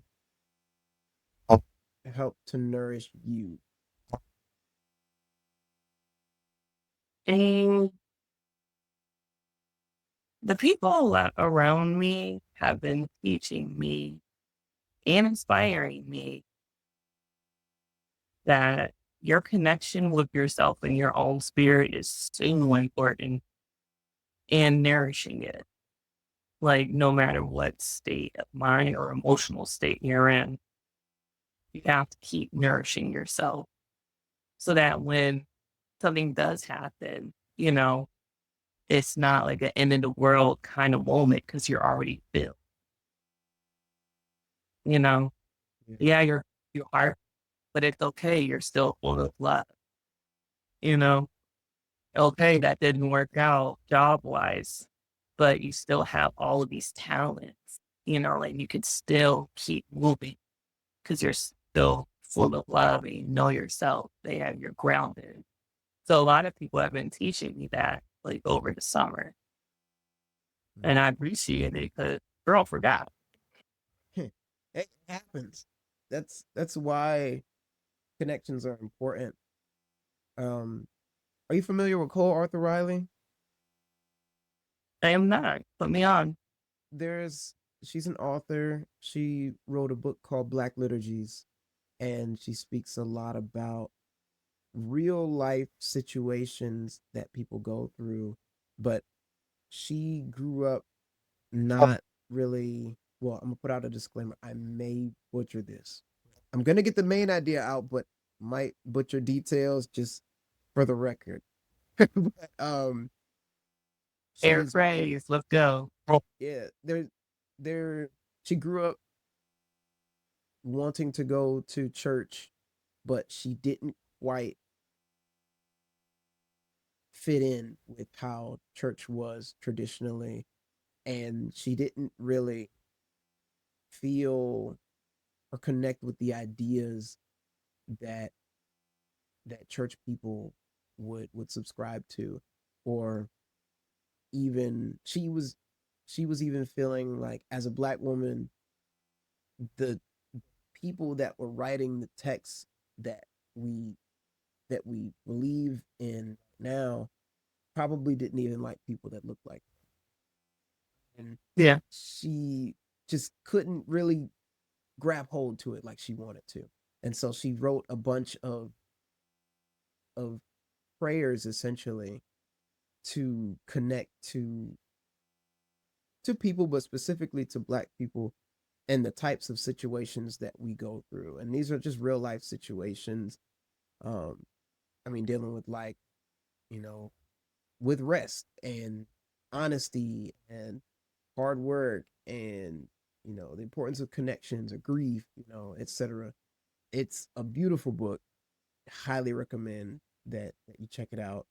But there was one that spoke about despair, and when what you're carrying is heavy.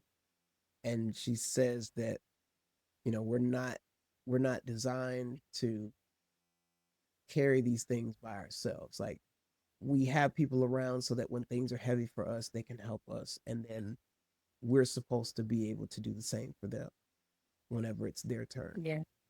And I think that reminded me, what you said reminded me of that, because it's so important. You need a team. It doesn't have to be a huge team, but you need one that's going to be there to catch that when you need. And I'm not gonna lie, like if it was not for my friends in all cities that I've been visiting and hanging out with in my Atlanta friend group, I probably would not be feeling better. I'm not gonna lie. Like, sure, I can do the self work myself, but with having my community and like the people I actually love, and they love me back for just being me, they got to pour into me. And this is my first time allowing people to pour into me. And I needed it. And I was just done after my exhibit. I was mentally checked out. Everybody knew it. They could tell, like on my face. I was so, yeah. Even my agent, he told me to go take a break, go sit down somewhere, go do.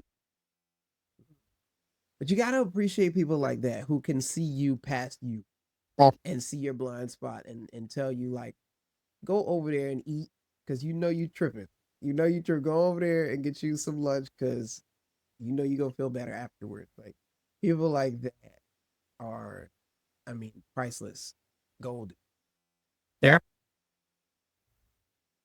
Any people in particular that were exceptionally helpful that you'd like to give flowers to? My auntie crew, you feel me? Like Haley, Adana, Ace, Diamond, like these are my core group of women that I can talk to at any moment. Any day, I could talk to them and they'll hold space for me.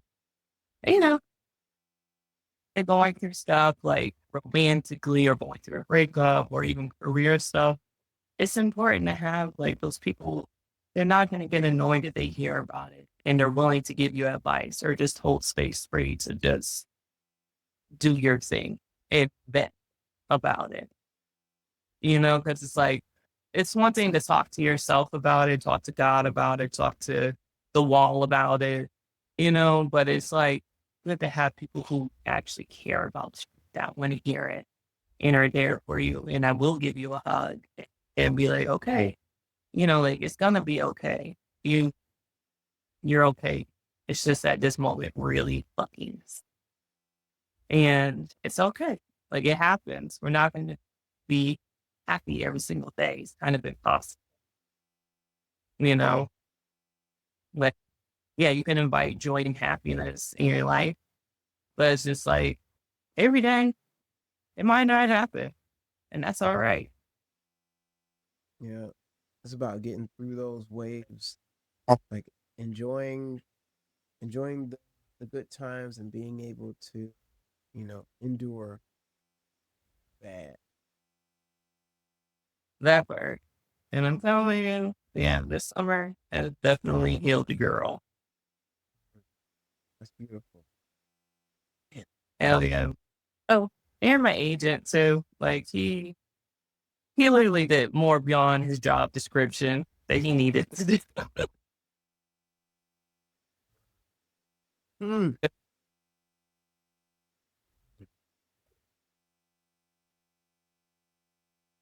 I also, speaking of connections, speaking of people, I'm starting a closing tradition on the podcast.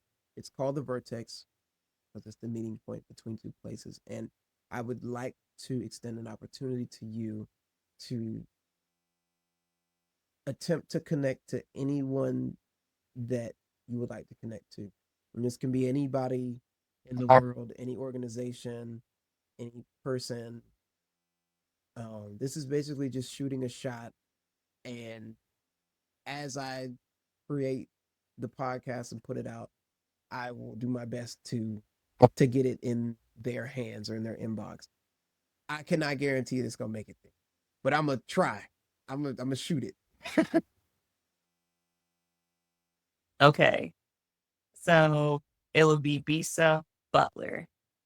Bisa Butler, She is like the Beyonce of the Beyonce of you what? know, quilting.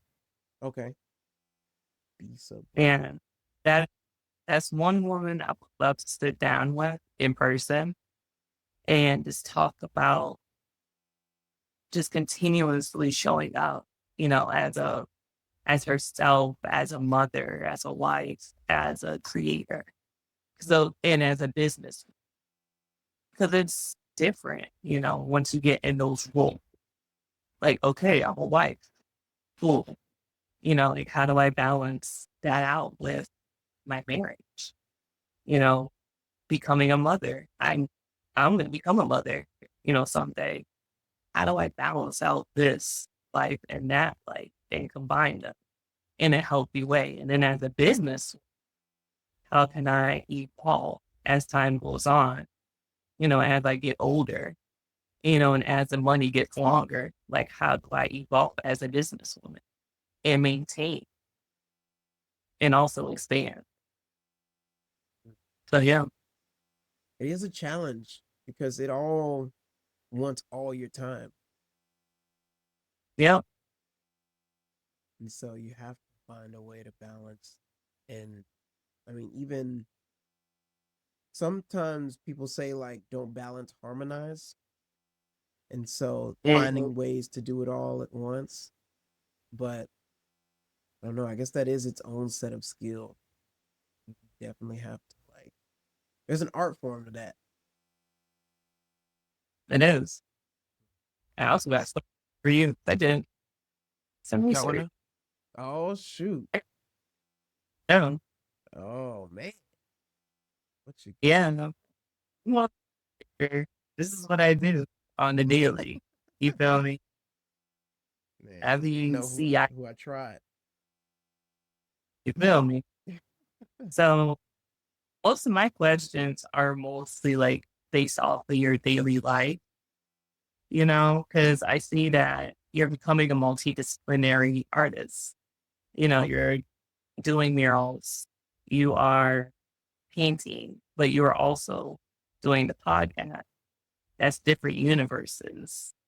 How are you equally giving love to each universe that you're creating and stepping into? Mm, I think with the different worlds, um, I kind of just make the time. And I know it sounds very cliche, like, oh, I just make time for it. But I say that in a way of there's things that I take away from to be able to pour into one thing or another. And I'm also not afraid to put something down for a while and just really like drive in one direction. So the podcast has been a lot of work to do because I'm doing a lot of this stuff by myself. And so because of that, I haven't really been doing a lot of pieces on my own or just things outside of like shows I've been invited to or commissions. And I sit and I think about that. I'm like, dang, like I have these ideas for this painting or I want to do this thing or that thing, but this requires my attention and my energy right now. And so, but then I also just trust that like I enjoy that thing so much that the time when the time finds itself, I'm gonna get back into it. Like I'm not afraid of these things falling down the like flowing down the river because I'm like, nah, I enjoy that too much. I'm gonna get back to it. So yeah, I guess I would say like kind of just putting one thing on the shelf and taking one off, but like I'd say about two to three is whenever I can do things like the most efficiently, and then after three, I'm like, okay, something's got to go. I gotta like put one down. Yeah, that's what Now, I would that's say. have you, this is my question, because when I told people that taking this summer off, they get nervous. Hmm. Have you ever taken a full month off? I have, and it felt like it was a mistake. It felt like it was a mistake because I was going so hard. I was doing all these different things. I had all these projects, all this stuff going on, and I'm like, I mean, I found myself working like 7 days a week, making everything work. And then I was like, okay, next month I'm taking off everything. I remember talking to my friend about it, and he's like, "Yo, you doing a little too much. Like, you need some time to just like rest. Like, you should take a break. And like, what you doing? You're good, right? You can afford to take a month off." And I was like, I can. I actually can. Let me try it. And so I sent off like, "Hey, I'm gonna take a month off." All this stuff. Like, I think I even put it like in my bio and stuff just to let people know. And then I took the month off, and it was nice. Like, it was cool. I was able to like dive into certain projects that I've wanted to. But then when I came back, like there was no work. There was nothing to come back to. And so I was like, dang, I wonder if Yeah, that I was like, dang, I shouldn't have stopped this because that ended up taking me to a place where like I had gotten really low on funds and I was looking for work and there was no work to be found. And like I was really close to like applying and getting back into some old jobs I had before I went freelance. And I'm like, man, I do not want to go back, but I would not be homeless either. And so yeah, I'm like, dang. So I don't know. I think it was very like rejuvenating, but it sucked that I didn't have anything to return back to. So I don't know. Mixed reviews. that's always mixed reviews. I feel you on that. Yeah, that was crazy. Yeah, no, it can be like I have work to come back to, thank God. But I feel like if I didn't take those 2 months, I would have been a certified like crash out on a multitude of you know, like you would have heard about me, Mm. you know. It's like, oh no, you know, did something crazy. Yeah, yeah, I guess it's like push you in a corner. At times you just want to fight, Mm-hmm. to get out. But instead, I decide to like take these months off and just chill. And I feel like a lot of times as artists, we get scared and take time off because we're always afraid that the money isn't going to be there or people are going to forget about us or etc. You know, and it's kind of nasty that we have that narrative in our brain, when we do need to take that time to ourselves and just reconnect. Yeah, it's important. And especially if you're in the business of doing work for things outside of what you want. Like if you are working for a company creatively and you're just fulfilling this company's dreams, you can almost, if enough time gets in between, you can almost lose sight of what you even do personally. Yeah. And then you're like, well, dang, who am I if not an employee for this company? And that's like, that sucks to be in that place. But then how do, well, we already talked about and how we accepted that question automatically. How do you feel about the next 5 years of creating? Like, what do you dream about when you feel like when you're in your studio and have a moment to actually sit there and bask in the thought process? Like, what do you feel like your next 5 years, like, what are you excited to create? You want to create, and how do you feel about it now? Mm, I love this question. I love this question because there has been, just recently, there has been an idea that has just been flooding my brain throughout everything. And it's inspired by, do you know the artist Persuade? Yeah. So, you know how he has like Bunny Kitty, Rilla, and Michelle, all those characters that he creates. And people love Bunny Kitty to death. Like, they love that thing. And I mean, he can put that character on, I mean, a hoodie, some socks, coffee mug, and people they buy it up and they love it because he's taught people over years what this character is and what it means, and he's given it a story. She has friends, and like, I mean, he put out a book that show like what Bunny Kitty is, and it's cool that he created this cast of characters, lovable characters, to the point where even characters that aren't the main character get love. I think he made a plushie of Rilla, and that's like one of the side characters. People still went and bought up the plushie, and they loved the plushie to death. And it was cool. It looked cool. It's not even to like say nothing about him being a side character. Like he's really cool. He's really well designed.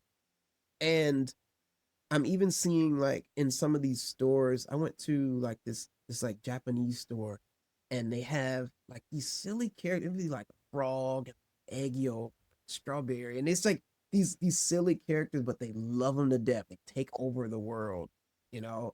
And I want to be able to create a cast of lovable characters like that, but I also want to give them enough depth and lore to where people can actually connect with them besides being cute.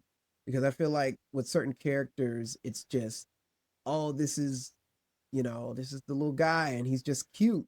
And that's just what it is. And like, we're obsessed because it's cute. And it's like, yeah, that's cool. But I also want to be able to tell their story and then be able to put my own experiences and anecdotes into this story and have the characters connect with that, and hopefully people can feel the story and experience it, um, and kind of find themselves in these characters, and hoping that it can like connect with them too. It's kind of like if you go to, I don't know, do you watch anime Yeah. or any cartoon, any Sorry. like old like animated movies or shows or anything?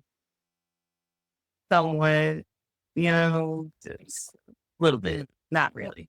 if you think about like Perfect. a Disney movie or something, where Yeah. you'll have characters, and then you go to Disney World and Mhm. you see that character, and you're like, oh, like I love that character because you know that character's personality or what they've been through or whatever. And so then like you got all these plushies on sale. Like, wow, look at that. I'm about to get me one of these. I'm gonna get me the hat or whatever. And I think it would be Don't so care. cool. Huh? Don't care how old they are. Still gonna get it. Yeah. Like there was a guy I met at this event. He had a Darth Vader tattoo on his arm, and his son's name was Anakin. And it's like, Okay. I mean, people love that franchise so much, and it has had an impact on their life to the point where they're gonna name their kid after it and mark their body with it. And if I could make something that connects with people that much, I'll die happy as a creative. Like that is the thing that I want to do eventually. And I'm just in the works of putting together a story. I already have a couple of characters that I want to shine more light on, but I want to give them enough story before I just start putting them out so that I can have something or put something out that explains their story instead of having to like sit there and yap in people's ear like, oh yeah, he means this and then he believes in blah blah blah. No, just look at the story, look at the book, watch the video or whatever. And so that's hopefully what the next 5 years will look like. And also wanting to grow this podcast. I think it's been really, really fun. I've only been at it for a few months, but I've learned so much.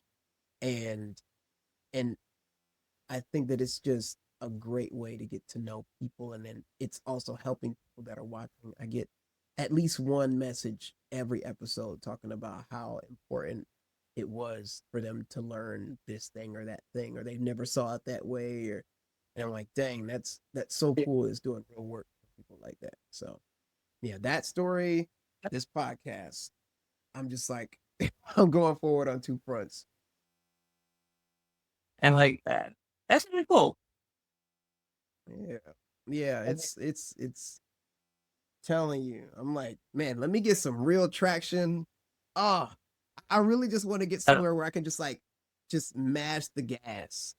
Like I've that's why I've been multidisciplinary, because like I'm doing what kind of feels right in the moment, but I really want to get to a point where I can just mash and just go, because I know this is the direction that I want to get into. So I'm just gonna pour all of my coins into this. and I think that's important to like bet on yourself and like the dream that you do have. Because I feel like a lot of the times, like even with like right now, you're starting out. As long as you keep pouring into it, you keep doing it, and the consistency is there, and money gonna come backing it. Like eventually, you know, it's always that's the formula. You just have to not give up. Yeah, It's like, that's what all the people are doing. Like anybody you see out here doing it, they just were the ones that didn't quit. They just didn't yeah, stop. Like that's the secret sauce. It's like not stop. and that, and that's lit. Because also it just like weeds out, the people who want it and people who have what they want. You know, the people who want it, they're gonna stay consistent and they're gonna keep going with the ideas and keep generating them. And they're gonna keep acting on them and they're gonna keep performing and showing up. You know, the people who aren't, they're gonna do it for a little bit, they're gonna take a break, they might come back, and then they just disappear. Mm-hmm. Yeah. Um, I mean, it's shit. I've seen it a few times the last few years. Yeah, it's cool to just watch people like put in effort slowly and really just become something great. I've seen people who like I started before them, and they're like, "Yeah, I'm like just getting into this, man. Can you?" There's people who've asked me like, "Yo, how do you get in it? How do you do this?" And then they just, oh, man, that is so cool. Like, because you get to kind of watch it in real time. Yeah, for real. And in real time, it's always the best time, even when it's from afar. I'd be like, that, that's the Yeah. it- Yes. It's so oh, cool. I don't understand how people I don't understand how people can be mad at people doing good. Like I can understand wanting those things for yourself as well. You see somebody get something, man, I want that. But then there be people who be legit upset that this person got that thing. And I'm like, are you mad at somebody doing good? it is be happening. It is the misuse energy, you know? Mhm. Yes. And so what questions do the folks have?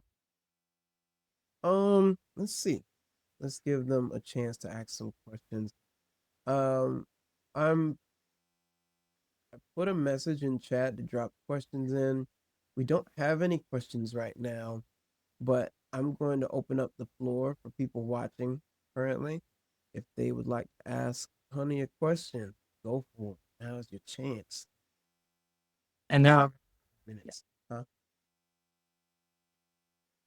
y'all What got you me say? in, that they got me online.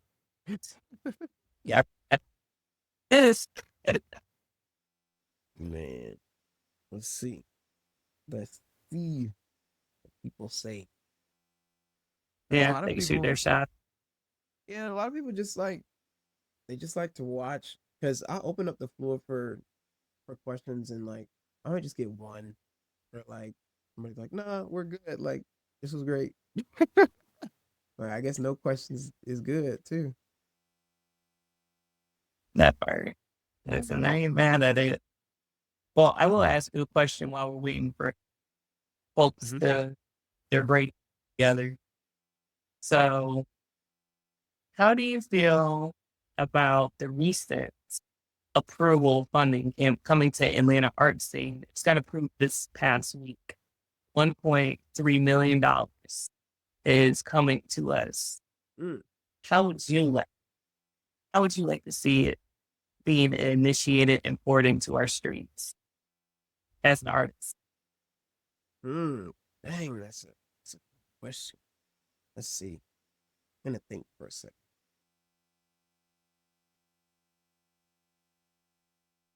1.3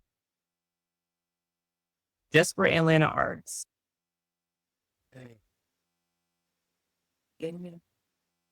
I would like to see, for one, I would like to have more places that support art outside of fine arts. Now, it's nothing against Okay. fine arts, but I think that people don't understand how much art there is outside of the gallery space. And Yeah. people think, oh, you're an artist. They immediately think like you're sitting in front of a canvas, you're in this white gallery space, but there's like so many cool things like toys, clothes, games, film, food even. There's so much to put on display. Don't ever get to see. And I'd like to find more places dedicated to the different mediums because I think it would also be good for young people coming up. Uh, Growing up, I knew tattoos, gallery, And uh, work for like Cartoon Network. That was it. And I ain't had no connect to Cartoon Network. And I was already painting in my room and stuff, but like I didn't know any galleries. And so like I tried tattoos and like, but if what if I didn't want any of those? And like, I mean, there's stuff like industrial design, people that design packaging, and like some people love that. And like they would never even know. I just found out that was a thing like 2, 3 years ago. And so definitely wanting to bring spaces that celebrate that. I would also like to to have some sort of art space for children, like a children's And, museum and art like thing for that kids can go and see really cool art and like just play around in, because I don't think we have any of that either. Like, not that I know of.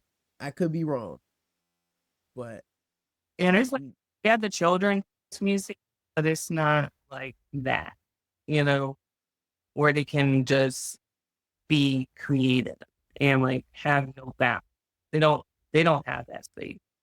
You yeah, know, even at the high music, like they still don't have the space to fully create, you know? yeah, yeah. Like they have some pretty cool stuff in there, but it's not like it's a kids section of an adult museum. I'd like for the entire Yeah. thing to be dedicated towards just young creators, and not even just for kids that want to just like run around and just like handprint and stuff, but like kid like 15, 16 year olds who are like getting into art and like they don't really know what to do and how to do it, and being able to just have that place to, even if they want to do meetups there every other week, if they want to invite local artists to like teach there or display work to like show people what's possible. uh, I think something like that can kind of uh, help expose younger creatives to more forms of art. I think that those kids are going to grow up and make even cooler stuff, and it'll help just make like a more creative city. And Atlanta's already just full of heat, full of talent, but I think that we often get into a lot of the same things, and Yeah. I think that's because that's all we really knew what to do. Like this was just the way to go if you're into art. But like I'd like for people to kind of disperse a little bit and really find their niche. Because you'll find people get to painting and then they paint for like 5, 6 years and they're like, actually kind of like this. Like just like how you did. You found punch, you're It, like, oh man, this is actually fire. This is my joint. Like I leave the like, walls alone. Like I wanna do this. And I think giving the people more opportunities to find that, they're like, yeah, this is creative, but I don't know if this ain't quite it. This is like 85% it. But it you want the 100, you know? feel like that. I felt like that for a long time painting. Um, before I got into punch, because I was like assisting murals and then I was painting and I was like, this is a nerd. And yeah, when I found punch needle, it was just like fire, Hmm? you know, the 100. Yeah. If there was like man, I'd love for it to be like a research team that their entire job is to just find niche forms of art to introduce to people. Stuff that we didn't even know was possible, didn't know was a career. That's your whole job, is to just find cool stuff people are doing. And like, yeah, you could do this one day if you want, you know. Um, I'm trying to think about like one of the more niche things. Um, you I feel like know, toy making, yeah, yeah. toy making, real niche. Like I follow this guy on YouTube. I've been following him for like years now. And he just makes some ugly, cool toys. Like they're not cute. I'm not gonna lie. But I'm just like, this is cool. Like the process of just making a toy. You Yeah. know?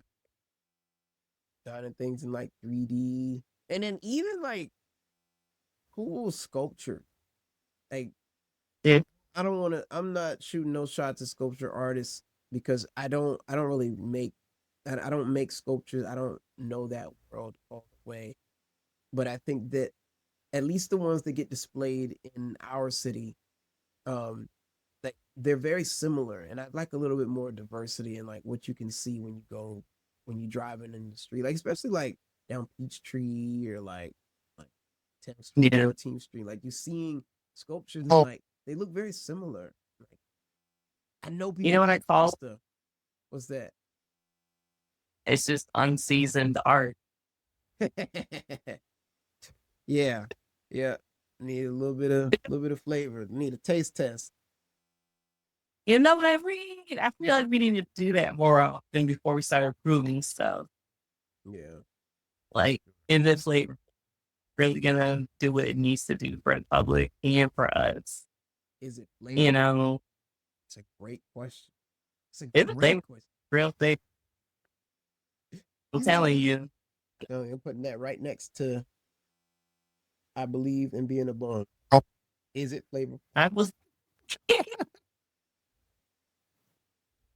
I believe in being a bum is crazy. I want you to know that.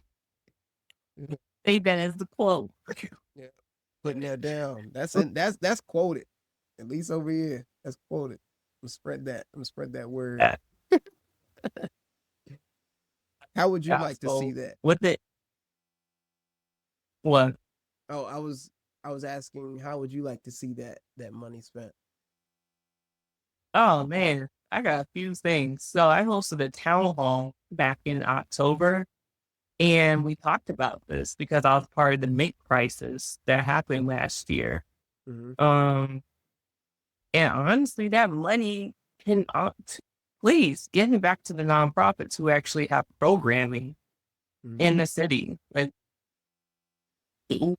really nonprofits in Atlanta that's art based. And because they don't have enough like money towards their programming, they can't even have it. Mm-hmm. And they're barely, if that all that money could just be focused towards the nonprofits, we would have more grants for artists. We'll have more after school programs or just residency studio spaces that are like affordable, like really affordable. And also programming to hold space for things like this or sponsoring, like, like if you wanted to host your podcast there, you can have it there at no charge for all the equipment, you know? Also, there is a place for you now. I did some research. So the company I just worked with, Sage, they actually have a podcast room that you can use at any time if you schedule it. And they have all full equipment and it's sound free. You just have to sign up for it. What? Said it's called Sage. Sage is that it's located in Park City Market. They're brand new. You can ask Monica from Living Walls if you want some more info on there. But yeah, podcast space. They literally told me that when I first started working with them, what that room was for. Cause I was like, this room is dope. What's it for? They're like, oh, it's strictly for free purposes for people who have podcasts that don't have the setup or the equipment and they can use it. Yeah. Dang. I did not even know that. Thank you. You just put me on. Wow. It's a nice space too. It's super nice. That shit, I worked on the equipment, but I was inspired. Hmm. I'm gonna have to reach But out. like, but programming like that is neat, you know? So it's like we're able to pour back into these nonprofits that we have that been asking for money. I feel like we'll be able to eat as a community together. Now it won't be as scarce or people are scared or have you know, just a nervous mentality of what's going to happen next quarter. Especially if this administration funding has been cut all types of ways. I've lost 3 grants because of this administration. You know, like it's real. So it's just like if that money can go back towards our community and the businesses and nonprofits that's already here, I would be so happy. Yeah. Because they would like they to do with it. They know what to do with it. Like we don't need another sculpture. We don't need none of that. We need actual support in our community, Yeah. you know, in order to Hmm. thrive and to grow. It's like our art economy here is having a pivotal moment right now where either you're in the commercial slash agency world or you're in the fine art world. But either way, both lanes having a lot of potholes in it because of the money. And if the money can just be poured back into it, I feel like everybody would be so happy. But it is. Well, like with events like the World Cup coming here and the Super Bowl, then we have a few other conferences coming in 2027, like all types of money's coming in, but it's more geared towards the commercial and agency world. It's not really towards fine art. So, yeah, if you're a commercial artist, mural is this up for grabs completely, all that money. But fine art world, that money isn't coming there. Yeah. Interesting. I know. Yeah. Wonder how it could move some of those coins over to that scene too. It's still important. I'm here for it. Um, what haven't we talked about that? I know we went to a lot of different places in conversation. Is there anywhere we've missed? I mean, we've talked a lot about like getting to this point where just like real work life too. I feel like we talk a lot about that. We talk about, dreaming about the future because we don't know what the future is. We just, we assume it is. Yeah. I wonder about I know a lot of people are afraid of AI and AI art. Or at least I'm in a lot of digital artist spaces, so like a lot of the designers think shape as AI can put out a logo or character in like 2 seconds.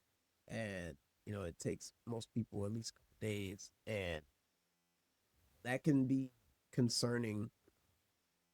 And then Yeah. also um we speak about the economy for the freelancers and the street artists out there who are make a living. I don't know. It's like things are looking grim, but Yes. I don't know. I'm not sure. Unfortunately, it's like I'm not sure what else to do besides continuing to create. And like, I wish I had something to say or like advice for them, but I'm like, all I really know to do is just keep at it. Yeah. I mean, honestly, it's like that in all around. Like AI, I'm mad at AI. Not gonna lie. Do I like how they're in it? No, because they don't have to use all of our resources in order to generate it. They could do a way better job at that and where they are stationing these plants. But as far as like for the artist realm of things, I would just look at it as a tool, just another tool. Yeah, these companies can try to like use them or whatever, but it's not being authentic. And eventually their audience will catch on to that. And that's why they go to an actual artist because we can connect the dots that a computer cannot. Like I would never worried about AI because one, it can't do what I do. And then second, even if it tried to do what I do, it still won't hit the same at the end of the day. Like if somebody asked me for a logo, which they would never get. But if they asked me for I've never done a logo. So I don't even know what it's like to create one. But like if they ask me for one, I will be able to give them me and like my color palette and my signature, or, like colors or shapes or all that stuff. AI can't do that. It can't even think about how to mix a lime green with an avocado shade. It don't even know what that shit will look like.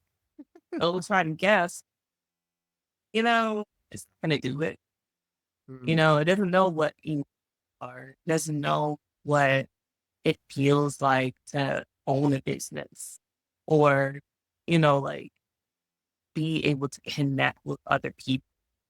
So like for those artists who are worried about AI or whatever, I would not be concerned about that, to be honest, because eventually you will be hired by those people who are creating that in order to get input because they understand that you can't be replaced or not everything can be done with a computer. They still have to have a connective spirit, and computers don't have that. They're just, tools, you know? How do you feel about the people? There's people that claim, especially with the rapid growth of AI, intelligence and skill. The first couple of things that came out, like really disgusting, really weird, and like nowadays you can get stuff. It's like pretty dang good. Wow, it's impressive. It's scary, and so then they like see that trend, and then they predict that like in the future, people will, it be something that can human quality things, or they, they'll be concerned about. It's almost like whenever the car first, and people were like riding Right. horses and stuff, and they're like, no, the car's too expensive, like it does too much, it's not sustainable, like just get a horse. And then like nowadays cars are everywhere, and people don't really ride horses unless it's like for fun now. And so some people are thinking like that'll be that way with AI as well. What do you think? We've implemented in so many realms, like in our personal lives, like people are talking to chat, personally about their personal life. So now we're giving it data on section. People are using it for work. Now it has info of how to go through work stuff, emails. I'm an email junkie when it comes to chat. That is how I do it. All my emails is most of them, not all of them. Because I do like to exercise, like, I actually know how to formulate like conversation. And I know grammar, I know how to put it together, I know how to be personal. There's no reason to use chat all the time. But we use it for so many things now. And eventually it's going to gather enough information because that's what they're doing right now. They're harvesting information for for last year, this year, and probably next year. And then in the next 5 years, ChatGPT, AI, whatever the hell, it's going to have so much intel because we will need it for free, you know? And it's on us. At the end of the day, everybody who has ever downloaded the apps, any of them, even using like Siri, that's AI, you Yeah. know, participating in any of this has been honestly just intel for them to gather. And we're doing it for free. And if anybody gets upset about it, like, okay, but have you used Siri in the last 10 years? All right. You've played a part. You played a big part. Mhm. So it's like to be cautious about, but I wouldn't have any fear towards it. Because again, it's part of the growth of societies. We're in a tech heavy era right now of it building. We're literally witnessing the tech era happen. Everything's gonna be computerized. Niggas might be wearing fucking super suits soon. I don't know. You feel me? Yeah. The We jetpack to don't know. school. You feel me? It might be like iRobot. We don't know. Yeah. And it's So hard to tell. And, I think another reason, I mean, depending on who the person is, a vast majority of us, it's out of our control to even to really do something about AI. It's more so you should choose how to continue to live your life in its presence. It's not about trying to hold it back or trying to stop it. It's here, it's growing, it's moving. You just have to like scoot over, and learn to coexist. Like I think it's already past point of no return. You know, Yeah, you gotta you gotta just accepted. yeah. And Yeah, yeah, but there's people like I've here who fighting it. Like they they fighting it, you know? And I don't know, it's interesting. certain settings, it, in certain settings, it could be reduced like school because these are dumb. You feel- Man, I saw a video of a teacher saying she was resigning because the kids she didn't specifically say the kids were dumb, but the kids could not do basic Oh, things like reading, writing, yeah. math, and it's because they just put everything into Chat GPT. Like, you gotta write an essay, they just Chat GPT it. You gotta do math homework, Chat GPT it. Like, and they just even if they have to read like a textbook or whatever, they just Chat GPT. Like, they just say, "Hey, give me the summary for this," and it's really bad that the kids are And it, like starting their own growth. And on top of halfway. that, they're having like the, a lot of the short form content from social media. So now like their attention span is their patience is going down, Mhm. their skills are going down. I'm like, man, that's a tough hill to climb up. I don't know. I feel like even with some of the parenting now, with allowing those resources in the role, like that's part of the reason too. We can't just be like, oh, kids discovered this shit on their own. They did not. They did not. Mhm.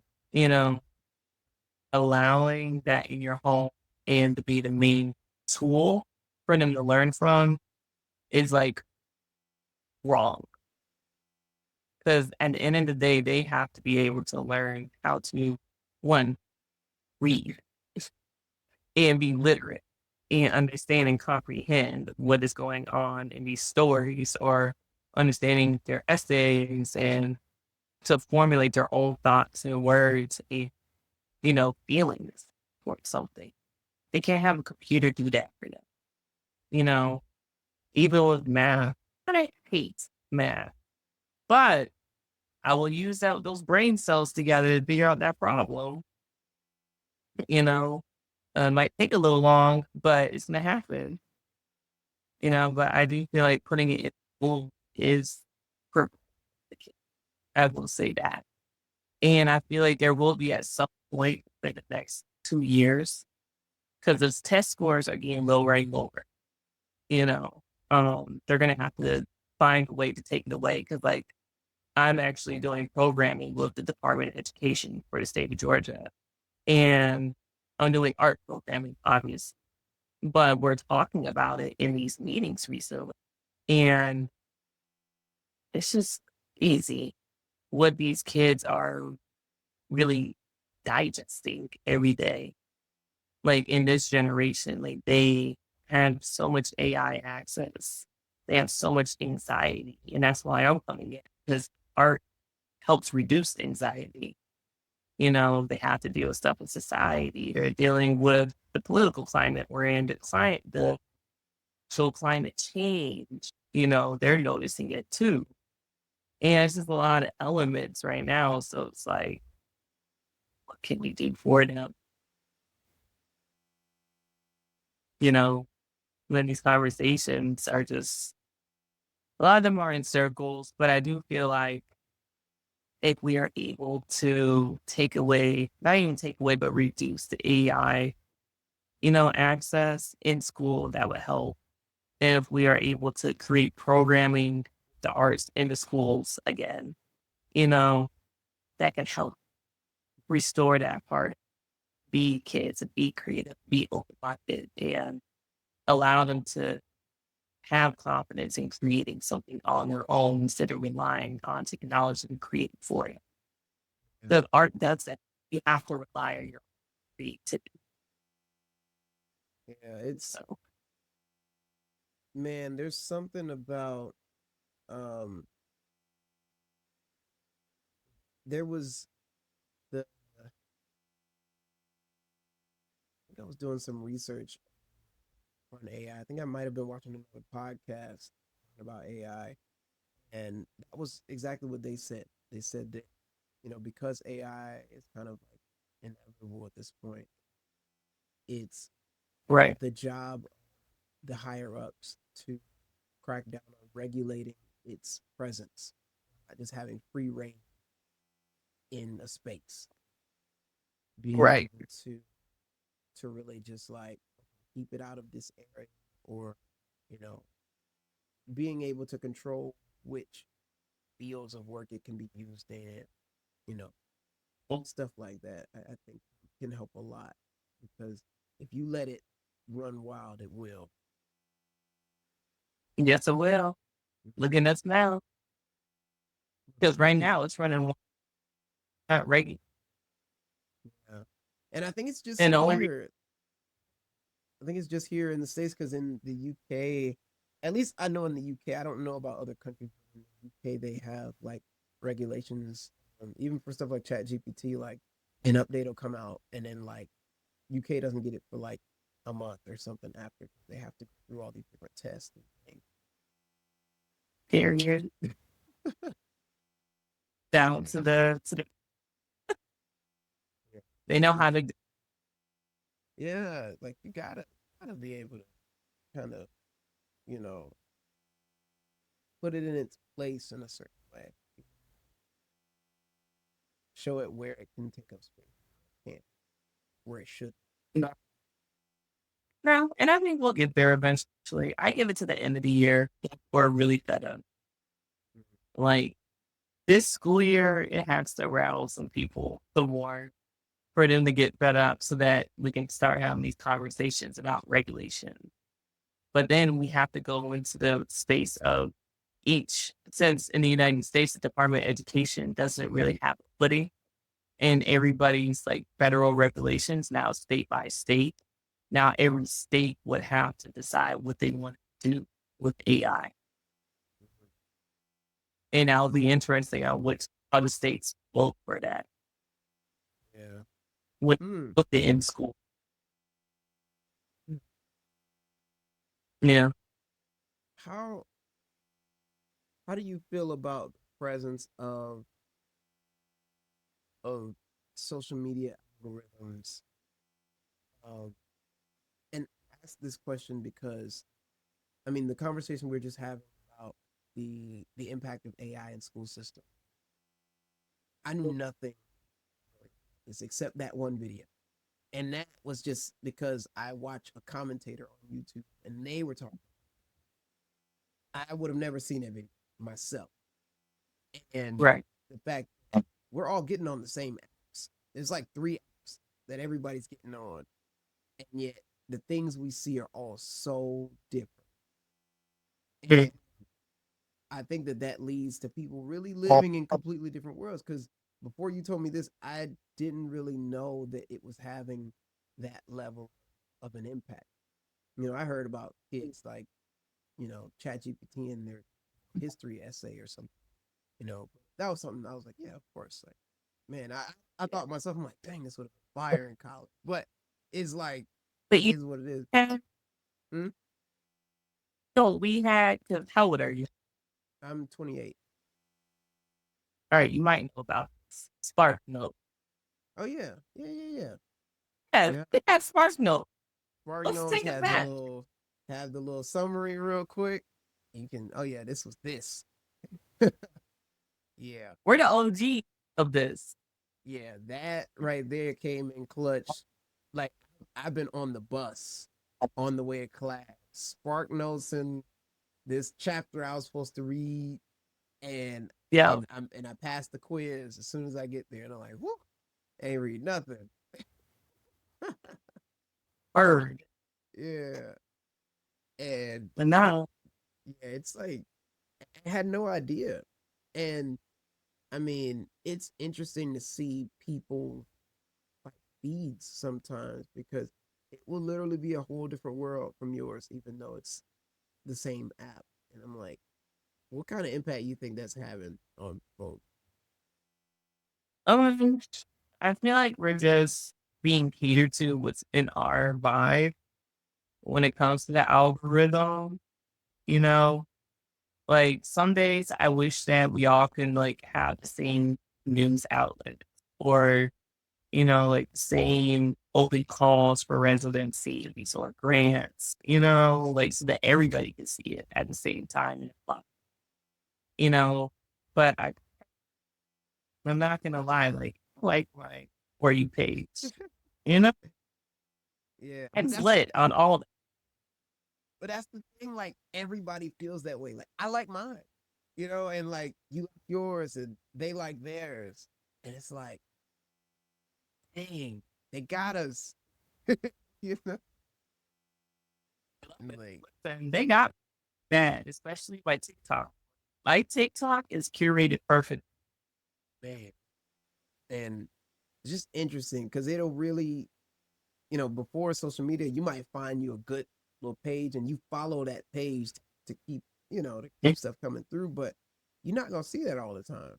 But now it's like you like something, that's all you're going to see. You just scroll and scroll and Oh my. scroll, and that's all you see. I'm like, dang, this can't be healthy. This can't be good for the long term. I found that Reddit has some pretty good engagement too. Like, Yes, they have you know. ever have you ever post something on Reddit? Like, man, I think Blue, proper Blue, he put something in the painting Reddit and it went viral. Like, got like hundreds of thousands of views and it's crazy. It's actually kind of gross how much Insta's algorithm has purposefully lowered people's engagement because then they turn around and like sell it to you. Like I remember I was making your flyer. I was posting it today and I was adding the music and I came out of the song. I didn't pick the right songs. I came out of it and it said, "Hey, post with music, get more engagement." And I was like, They're not. so you doing this on purpose? Like you're doing it on purpose. Like you know for a fact this stuff is going down and you're trying to advertise like just do what we want, play our game, and then you'll get the engagement you want. And that's disgusting. I don't like Yeah, I don't like that at yeah. They don't all. Oh, post like exhibit flyers. You literally have to attach it with a song, and it's honestly there because it's like, what if I don't want to attach an energy or lyrics or to my artwork? You know, am I being forced to do that in order for people to view it? It's very disgusting. and then Yeah. I found that people they're pushing more personal content, and so I'm finding that people um, who do something creatively, they're attaching their work to like selfies and like personal video, like family photos, photos of themselves. They're just anything, and it's like it's doing better. Like I did one of those little like June dump, July dump, a little month dump where you just got a bunch of stuff you did. That post did way better than anything I had posted in months. And I'm like, this is just a bunch of stuff like me around the house playing with the dog or like cooking or whatever. And it's like, this is going stupid. And I'm like, this is Mm. great. This is It's because people want to feel like they can relate to you in your life. Like us posting our artwork, a lot of people can't relate being an artist, you know, because it takes a certain type of person to do this, like to the fullest, and to be professional and to be intentional with creating. A lot of people don't have that. They're not built like that at all. It's not to like talk shit or anything, but most people will never use those creative juices. It's great. So they can't relate to it. So they're not going to always like it. But if they see that I'm outside with my friends and we're having a great time, or they see me, riding a horse at stables or, you know, at this club or I'm at this event or, you know, beach stuff, they're gonna like it 10 times more. Like all my posts that I post of just like you said, like the dumps, I get like 500 plus likes on just those posts. My artwork is the max of 400 likes, the max. And if it reaches 1,000 likes, I was doing something major. You know, like I got an award or something. I remember, but people really just want to like see your authentic self so they can relate to me. As a person. Like artwork wise, it's kind of like go beyond it or, like they can't relate to that. They don't know what it's like. Yeah.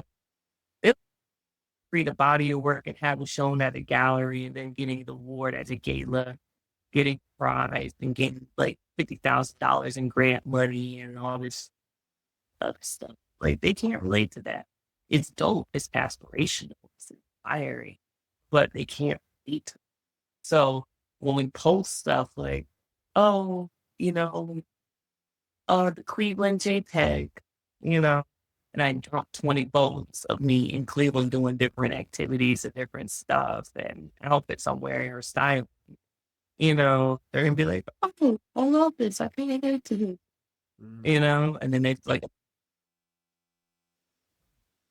Yeah. I did not think about it broken down like, but it does make a lot of sense. Like, now they that way. Hmm. Hmm. yeah. So the whole little monopoly thing, like that's why on my Instagram I curate it to the point where it's like after 2 posts of art, I do 1 personal post. You know, like today I think I feel like studio stuff.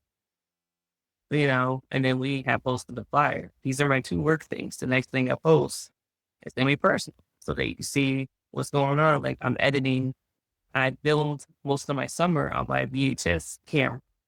So right now I'm editing it, and when I drop that vlog or that dump of all the footage the whole summer, they're gonna be like, "Damn!" And I bet it's gonna run it up to like 1,000 likes or something because it's my life, but it's from my point of view. Yeah. Yeah, I love seeing that. Dang, make no yeah, sense with that. Hmm.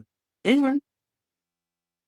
And companies do like that too, like who the artist is that they're about to invest into. Yeah. I think that's part of why I like to do this podcast as well, because it also puts the guests on display for who they are behind the work, like and what they've gone through, who they are, what they like, so that they can get a feel for like this artist in depth, you know. Because that's like Here, but half of the sale, or whether they just like your work or they're a fan of you as an artist, they want to buy something from you. Like, man, when they learn the context of who you are and like what you've done to make this work, it's like you got people wanting to buy it all day long, or at least just wanting to and bring you somewhere to do some work. yeah, or even just like talk. Like I've been hired more this year to talk than I have than to create. Hmm. Yeah, my public speaking is long this year. Mhm. I mean, How do you feel about public speaking? I think it's good. As long as you have something to talk about, like I hate it when people do it and they have nothing to talk about.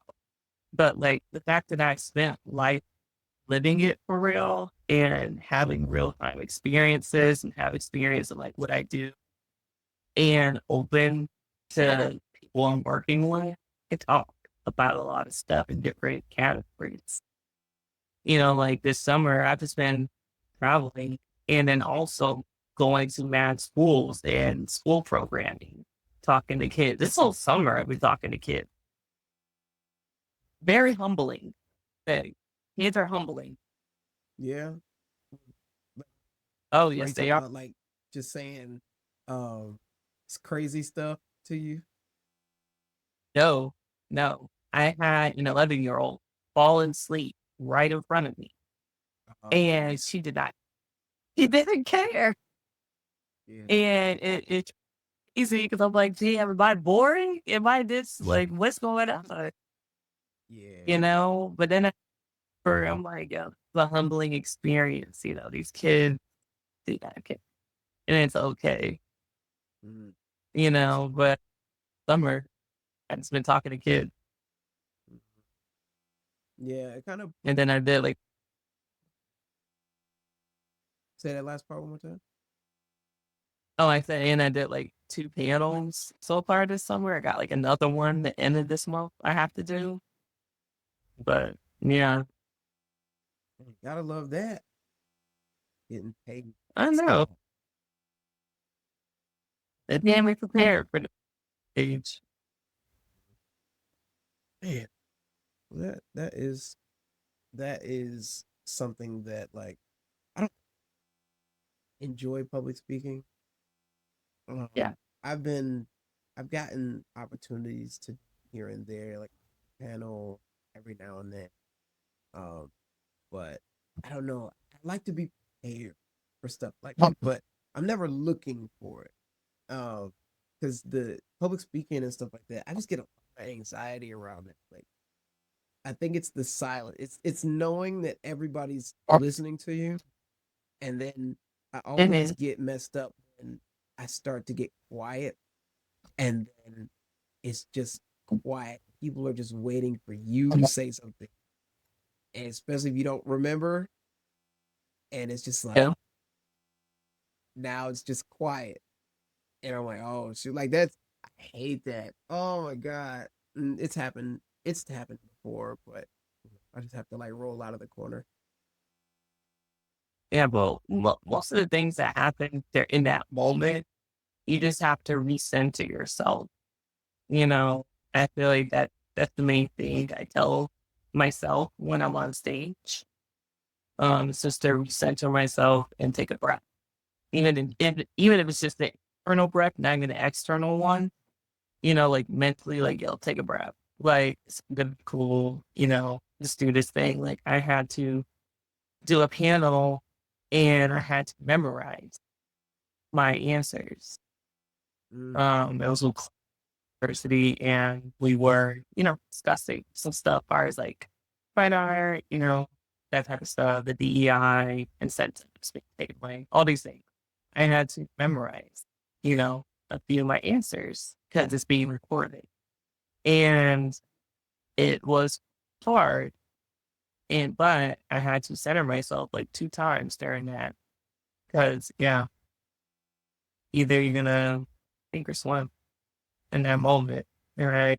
Or rep swim. yeah, yeah. Because man, it's rough when you sink, then have to like kick off the floor, come back, come back. You're like, because even if you get through it, at least for me, even whenever I get through those type of situations, it's it's not everybody else probably forgot. Then I'm like, I think about stuff later. And I'm like, I just cringe on the inside. Like that was like, Yeah. man, It's a real cringe. It's worth the cringe because it's like there are those moments I'll go back to like mental though. Out really hard time. Uh, like of me having to try at something. And, this is too easy. Me talking to people is too easy. Like I'm good at social skills, all that stuff. And when I go back in that space, I'm like, yo, I literally had overcome one of the toughest challenges on planet Earth. Mentally and physically, me talking to people is so easy. Like just push, mhm. you know, yeah. Man, like about that moment, it was like when I was in the military and I I failed really bad at my final PT test that you have to take before you graduate boot camp. Mm-hmm. So I had got when I was in the military and during boot camp. It was so bad I didn't even know I had it until I was about to pass out one day during like a 7 mile hike. hike. And I was about to pass out. Went to the hospital, found out I had pneumonia, Mm-hmm. and they had a hospital for a week straight. So I was back to health, like at least standard health to be there. So I went back out there and I had to go take my PT test. You have to run 2 miles, do push-ups, and sit up. And I did it, passed for push-ups and sit-ups. Did it hurt, but I did it. The run comes. I failed by like 30 seconds, 20 seconds, something like Oh. that. So I no. So I got a second chance. Mind you, I'm only a week in recovery from having that shit. So they gave me a second chance. I failed it by 8 seconds. And my sergeant was like, yo, just pass her. You seen what she just gone through. They said, no, she has to fail. So I didn't graduate with my class. And I had to sit back and watch everybody else I was in boot camp with pass and go to AIT. So they sent me to fat camp. And I went to fat camp and I saw everybody who was there and it was just disgusting. The energy levels. It was so racial. And you could see that they didn't care about leaving. None of that stuff. One week in there, they said once a week we do PT tests. You pass, you can leave. When I tell you I tried my best to pass that PT test, did. And I left that motherfucker open a week.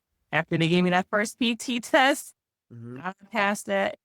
That's I barely passed it too by like 8, maybe 12 seconds left on the bar.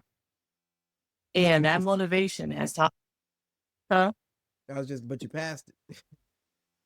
Passed it. Yeah, I passed it. And from that day forward, whenever I feel like something is too hard, or I'm getting uncentered, or I'm getting nervous about something, remember that time that I had to look back here and pass that PT test Yeah. so that I could, Hmm. And then when you said yeah, you left right after, do you mean like you left the military or you left like back camp or what did you leave? Okay. Okay, where I thought you were like, I yeah. just pass I stayed just so I could pass and I'm out. Oh, yeah, no. Yeah, I had to go shortly after that. Mm-hmm. Yeah.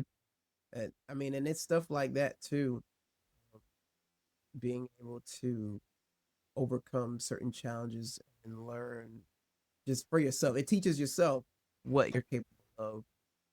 Um, and then that way, like you said, for smaller challenges, it's like, come on, we got this. Like, look at what you did before. Like, this ain't nothing.